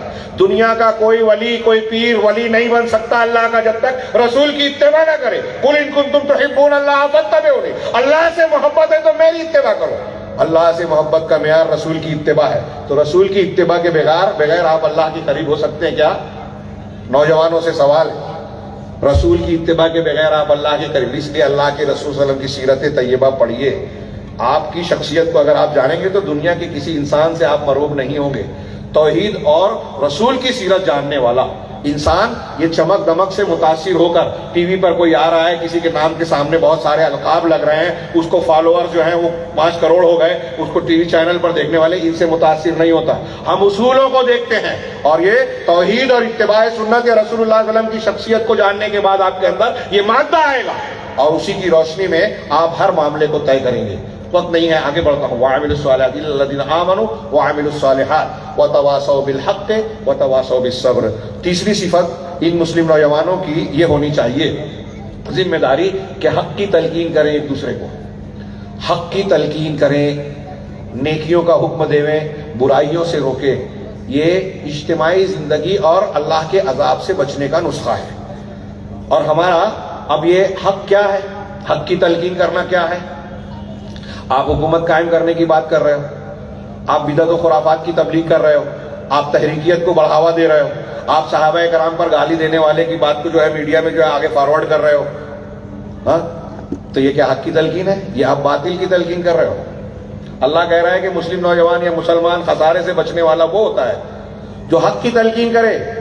اگر آپ نے منہج صحیح نہیں کیا، صحیح علم حاصل نہیں کیا، علماء ربانیین سے آپ نے صحیح دین سیکھا نہیں اور غلط سلط چیزوں کو جو اسلام کے خلاف ہے اسے بڑھا رہے ہیں. آج زیادہ تر نوجوان، بہت ساری جماعتیں یہی کر رہی ہیں، دین کی دعوت و تبلیغ کے نام پر بدعت و خرافات، جھوٹی حدیثوں کو فروغ دے رہی ہیں، غلط عقیدے کو پھیلا رہے ہیں. جیسے معتزلہ، خارجی، یہ جو ہے حکام کو برا بھلا، حضرت عثمان غنی کو برا بھلا کہتا تھا عبداللہ بن سبا، اور پبلک کو کیا کہتا تھا اپنے ماننے والوں کو کہ حکام کے بارے میں لوگوں کو بدزن کرو اور اس کو یہ کہو کہ ہم امر بالمعروف اور نہی عن المنکر کا کام کر رہے ہیں، نیکی کا حکم اور برائی سے روکنا. یہ خارجیت، اور اسی نے جو ہے یہ حکام اور مسلمانوں کی تکفیر تک پہنچایا. صحابہ کو کافر قرار دیا. عبد الرحمن ابن ملجم نے حضرت علی کو قتل کر دیا اور اس پر فخر کرتا تھا. ایسے ہی ہمارے بہت سارے مسلم نوجوان مسلمانوں کو کافر کہہ رہے ہیں اور سمجھ رہے ہیں کہ یہ اسلام پسندی ہے. ہاں چنانچہ یہ الذین وتواصوا بالحق، حق کی وصیت کرنا. حق کی وصیت کب آپ کریں گے؟ جب آپ کو حق کا علم ہوگا، جب آپ خود علم سے عاری ہیں. فضائل دیکھو، مسائل نہ دیکھو. طنز نہیں ہے، طنز نہیں ہے. ان بھائیوں کو میں کہہ رہا ہوں آپ محنت کرتے ہو، آپ بغیر مسائل کے فضائل پا ہی نہیں سکتے. صحیح دین سیکھیے میرے بھائیوں، پھر محنت کیجیے، برکت ملے گی، اللہ کی مدد ملے گی. ہاں اگر آپ غلط دین پر محنت کرتے رہے، آپ کی محنت، آپ کا پیسہ، آپ کا وقت ضائع ہو رہا ہے.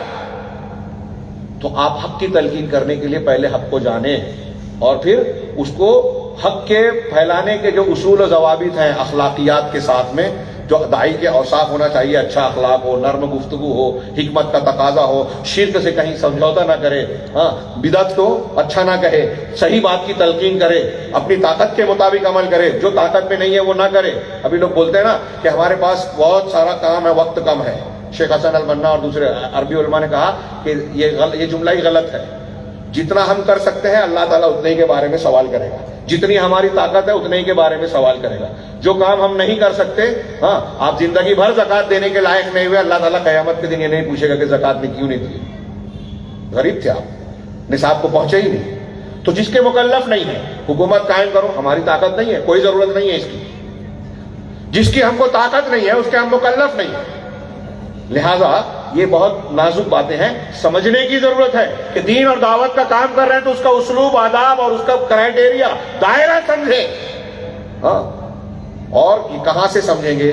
نوجوانوں کو دوسری اور تیسری جو وجہ میں چیز بیان کرنا چاہ رہا ہوں، وقت نہیں ہے، 2-4 جملوں میں بیان کروں. کل کا یا پرسوں کا ایک خطاب ہے، اس میں علماء سے ہی دین کیوں سیکھے، اس پر کچھ تفصیل آئے گی. جو میں اب کہنے جا رہا ہوں وہ یہ کہ علماء ربانیین سے رابطہ قائم کریں، استفادہ کریں، دین سیکھیں. علماء کا وجود رحمت ہے. علماء کم ہوتے جائیں گے، فتنے آتے جائیں گے. قیامت کی نشانیوں میں علماء کا کم ہونا، علم کا کم ہونا اللہ کے رسول صلی اللہ علیہ وسلم نے بتایا ہے۔ علماء ربانیین کا وجود بہت بڑی نعمت ہے، اور یہود نصارہ ان کا منصوبہ، ان کے اثر سے روافظ ہمارے یہاں تحریکی، یہ جو جدید دور کے خارجی ہیں، تحریکی جدید دور کے خارجی، ان کی ایک علامت یہ بتائی گئی کہ یہ اہل ایمان کو قتل کریں گے، اہل اوثان کو چھوڑ دیں گے، اور ان کے یہاں علماء نہیں ہوں گے۔ حضرت ابن عباس جب خارجیوں سے مناظرہ کرنے گئے تو کہا کہ میں تمہارے درمیان علماء کو نہیں دیکھ رہا ہوں، اور ان کے سوالوں کا جواب دیا تو آدھے سے زیادہ 3 لاکھ 4 لاکھ خارجی توبہ کر کے آ گئے۔ ان کے یہاں علماء نہیں ہوتے۔ ایسے ہی آپ دیکھیں گے کہ یہ علماء کے بجائے مفکرین سے، ابھی کسی نے سنا، میں نے کسی سے ایک صاحب کہہ رہے تھے کہ ایک نوجوان کہہ رہا تھا کہ یہ علماء کے فتنے سے کم نجات ملے گی۔ انا للہ و انا الیہ راجعون۔ علماء کا فتنہ، علماء سے اگر آپ کو نجات مل گئی تو آپ کو اسلام سے نجات مل جائے گی۔ علماء کی اہمیت ان کی شخصیت سے نہیں ہے، ان کے علم سے ہے۔ علماء کو ہم کیوں کہتے ہیں؟ ان کے پاس کون سا علم ہے؟ انبیاء کا علم ہے، اور جو انبیاء کے علم کے وارث ہیں، وہ انبیاء کے کاموں کے وارث ہوئے۔ تو جیسے انبیاء کی عزت ہے اس علم کی وجہ سے، ویسے ان علماء کی عزت ان کے علم کی بنیاد پر ہونی چاہیے۔ آج کے جمعہ کے خطبے میں میں نے کئی دلیلیں پیش کی کہ اللہ تبارک و تعالیٰ نے شہد اللہ انہ لا الہ الا هو والملائکہ واولو العلم قائما بالقسط، فرشتوں کے بعد اللہ نے اپنا فرشتوں کا اور پھر اولو العلم کا ذکر کیا، یہ ان کے مقام اور ان کی فضیلت پر دلالت کرنے والی بات ہے۔ تو علماء کی قدر کیجئے اور ان سے رابطہ قائم کیجئے۔ ہمارے یہاں جو فتنے آ رہے ہیں علماء سے دوری کا نتیجہ ہے، اور میں آپ کو پھر سے دہرا رہا ہوں، آپ نے بہت بار سنا ہے، میں نے بہت بار کہا ہے، دوسرے علماء سے بھی سنا ہوگا کہ یہود و نصارہ اور ان کے جو ہمارے بیچ میں جو ایجنٹ ہیں، منکرین حدیث، صحابہ کو برا بھلا کہنے والے، رافضی صفت لوگ، تحریکی لوگ، یہ ان کے ذریعے سے علماء کے خلاف آپ کو بدزن کرنے کی بھرپور کوشش کی جاتی ہے، کی جا رہی ہے، اور یہ جاری رہے گی۔ ان کے پروٹوکولز میں اور ان کے منصوبے میں یہ لکھا ہوا ہے کہ ان کو شکار کرنا ہے تو علماء سے دور کیا جائے، بدزن کیا جائے۔ لہذا علماء سے کون مراد؟ جو قرآن و حدیث کا علم رکھتے ہیں، متقی پرہیزگار ہیں، حتی الامکان۔ غلطیاں سب سے ہوتی ہے، علماء کا مطلب فرشتے نہیں، غلطیاں ہوگی۔ تو بہرحال علماء کرام جو ربانیین ہو، قرآن و حدیث کو ماننے والے لوگ ہوں، ان پر اعتماد کیا جائے، ان سے تعلیم حاصل کی جائے۔ علماء کے بعد جو ہے مسجد سے رابطہ قائم کیا جائے، صحیح منہج پر محنت کی جائے، مساجد سے اپنے بچوں کا اور اپنے نوجوانوں کا رشتہ جوڑیے۔ یہ ہمارے روحانی مراکز ہیں، مساجد کے پیغام کو زندہ کیا جائے۔ یہ فلاں سینٹر اور ڈھما سینٹر کے مقابلے میں مساجد جو ہے وہ ہمارے لیے اللہ کے رسول صلی اللہ علیہ وسلم اور قرآن و حدیث کی تعلیمات کی روشنی میں کیا مقام رکھتی ہیں، اسے سمجھیں۔ آج ہم نے اس کو مسجد کو صرف نماز پڑھنے کی جگہ سمجھا ہے، غلط ہے۔ وہ ہمارے لیے درسگاہ ہے، روحانی مرکز ہے، ہمارے بچوں کی تربیت کا سامان ہے۔ 7 سال کی عمر ہو جائے تو لے کے جاؤ، 10 سال کی عمر میں نہ جائے تو ان کو مارو۔ یہ کیوں؟ اس وقت فرض نہیں ہوتی نماز بچے پر، لیکن تربیت گاہ کے طور پر وہاں لے جانے کی تعلیم دی گئی، اور بہت سارے فوائد۔ وتواصوا بالحق کے بعد وتواصوا بالصبر، جب دین کے ان امور پر آپ عمل کریں گے تو آپ کو دقت پریشانی مصیبت پریشانیاں آئے گی، وہاں صبر کی تلقین کی گئی۔ چوتھی چیز خسارے سے بچنے والے کی یہ ہے کہ زندگی کے ہر معاملے میں آپ کو کوئی تکلیف آ رہی ہے، مصیبت آ رہی ہے، نیکی کا حکم دینا ہے، نیکیاں کرنی ہے، وہاں صبر کی ضرورت ہے، برائی سے بچنا ہے، وہاں صبر کی ضرورت ہے، کوئی مصیبت پریشانی اور آفت آ گئی، وہاں صبر کی ضرورت ہے۔ تو صبر کا مقام، ایمان سے صبر کا تعلق ایسے ہی ہے حضرت علی کے بقول جیسے سر کا تعلق دھڑ سے ہے۔ لہذا ایک دوسرے کو صبر کی تلقین کریں۔ نوجوانوں کے اندر جذباتیت جو آتی ہے، وہ صبر کا نہ ہونا، یہ علماء کے اور لوگوں کے خلاف فتویٰ بازی آتی ہے، یہ صبر کے نہ ہونے کی وجہ سے۔ آپ صبر کا مطلب، صبر بہادروں کا کام ہے کہ آپ حق پر ڈٹے رہیں۔ استعینوا بالصبر، حضرت موسیٰ نے فرعون کے مقابلے میں اپنی قوم کو کہا تھا کہ اللہ سے مدد مانگو اور صبر کو اپنا ہتھیار بناؤ۔ قرآن میں کہا استعینوا بالصبر والصلاۃ، نماز اور صبر سے مدد حاصل کرو۔ یہ دو چیزیں اگر ہمارے اندر آ گئیں تو سمجھ لیجئے کہ ہمارے اندر اسلامی کردار کا بہترین نمونہ آ گیا، وقت مکمل ہو چکا ہے۔ اس لیے میں تفصیل میں نہیں جاتے ہوئے صرف ایک جملہ کہوں کہ صبر جو ہے نا، وہ آپ کے مختلف اخلاقیات اور اخلاقی خوبیوں کا مجموعہ ہے۔ آپ کی قناعت پسندی میں بھی صبر ہے، آپ کے جو ہے اللہ رب العالمین کے فیصلوں پر راضی ہونے میں بھی صبر ہے، غریب ہیں امیر ہیں اس پر قناعت کرنا، اس پر خوش رہنا، یہ بھی صبر ہے، بہادری میں بھی صبر ہے، ہر نیکی میں صبر ہے۔ تو ایک دوسرے کو صبر کی تلقین کریں. یہ ایک مختصر سا نوجوانوں کی ذمہ داری کے تناظر میں نے باتیں عرض کی. بہت سارے لوگوں نے اور بھی نکات بیان کیے ہیں، لیکن ہم جتنی تفصیل میں جائیں وہ ان کے ضمن میں آئے گی. آخری بات جو تفصیل سے بیان کرنی تھی ضمن آ گئی ہے، لیکن میں اس کو صرف یہ کہوں کہ جیسے ان چیزوں پر عمل کرنا ہے، نوجوانوں کی ذمہ داری یہ ہے کہ بری صحبت سے، بری عقیدے اور منہج کی تعلیم دینے والے جو دھوکے باز ہیں، بدعتی ہیں، ان سے اپنے آپ کو، اپنے نسل کو بچائیں. اس کی تفصیل انشاءاللہ آئندہ بھی آئے گی. اللہ رب العالمین سے دعا ہے کہ وہ ہمیں دین کو صحیح طریقے سے سمجھنے کی توفیق عطا فرمائے، اور اس کے بعد اپنی ذمہ داریاں سمجھ کر اس کو حتی المقدور اسے ادا کرنے کی توفیق دے، اور اس کی برکت سے دنیا اور آخرت میں جو ہے ہم کو ہر قسم کے فتنے سے، پریشانی سے، عذاب سے محفوظ رکھے، دنیا اور آخرت میں سعادت اور کامیابی سے نوازے. میں اخیر میں جمعیت اہل حدیث کولکاتہ، اس پروگرام کے منتظمین اور علماء کرام، آپ تمام حضرات کا شکریہ ادا کرتا ہوں. اس سے پہلے اللہ رب العالمین کا شکر گزار ہوں کہ ہم لوگوں کو اللہ نے یہ موقع عنایت فرمایا، اور اسی سے دعا ہے کہ ہمارے اس اکٹھا ہونے کو اللہ رب العالمین مخلصانہ دینی عمل میں شمار فرمائے، اور اسے ہمارے دین اور دنیا کے لیے مفید اور نجات کا، نیکی کا باعث بنائے. وآخر دعوانا ان الحمد للہ رب العالمین وصلی اللہ علی نبینا محمد.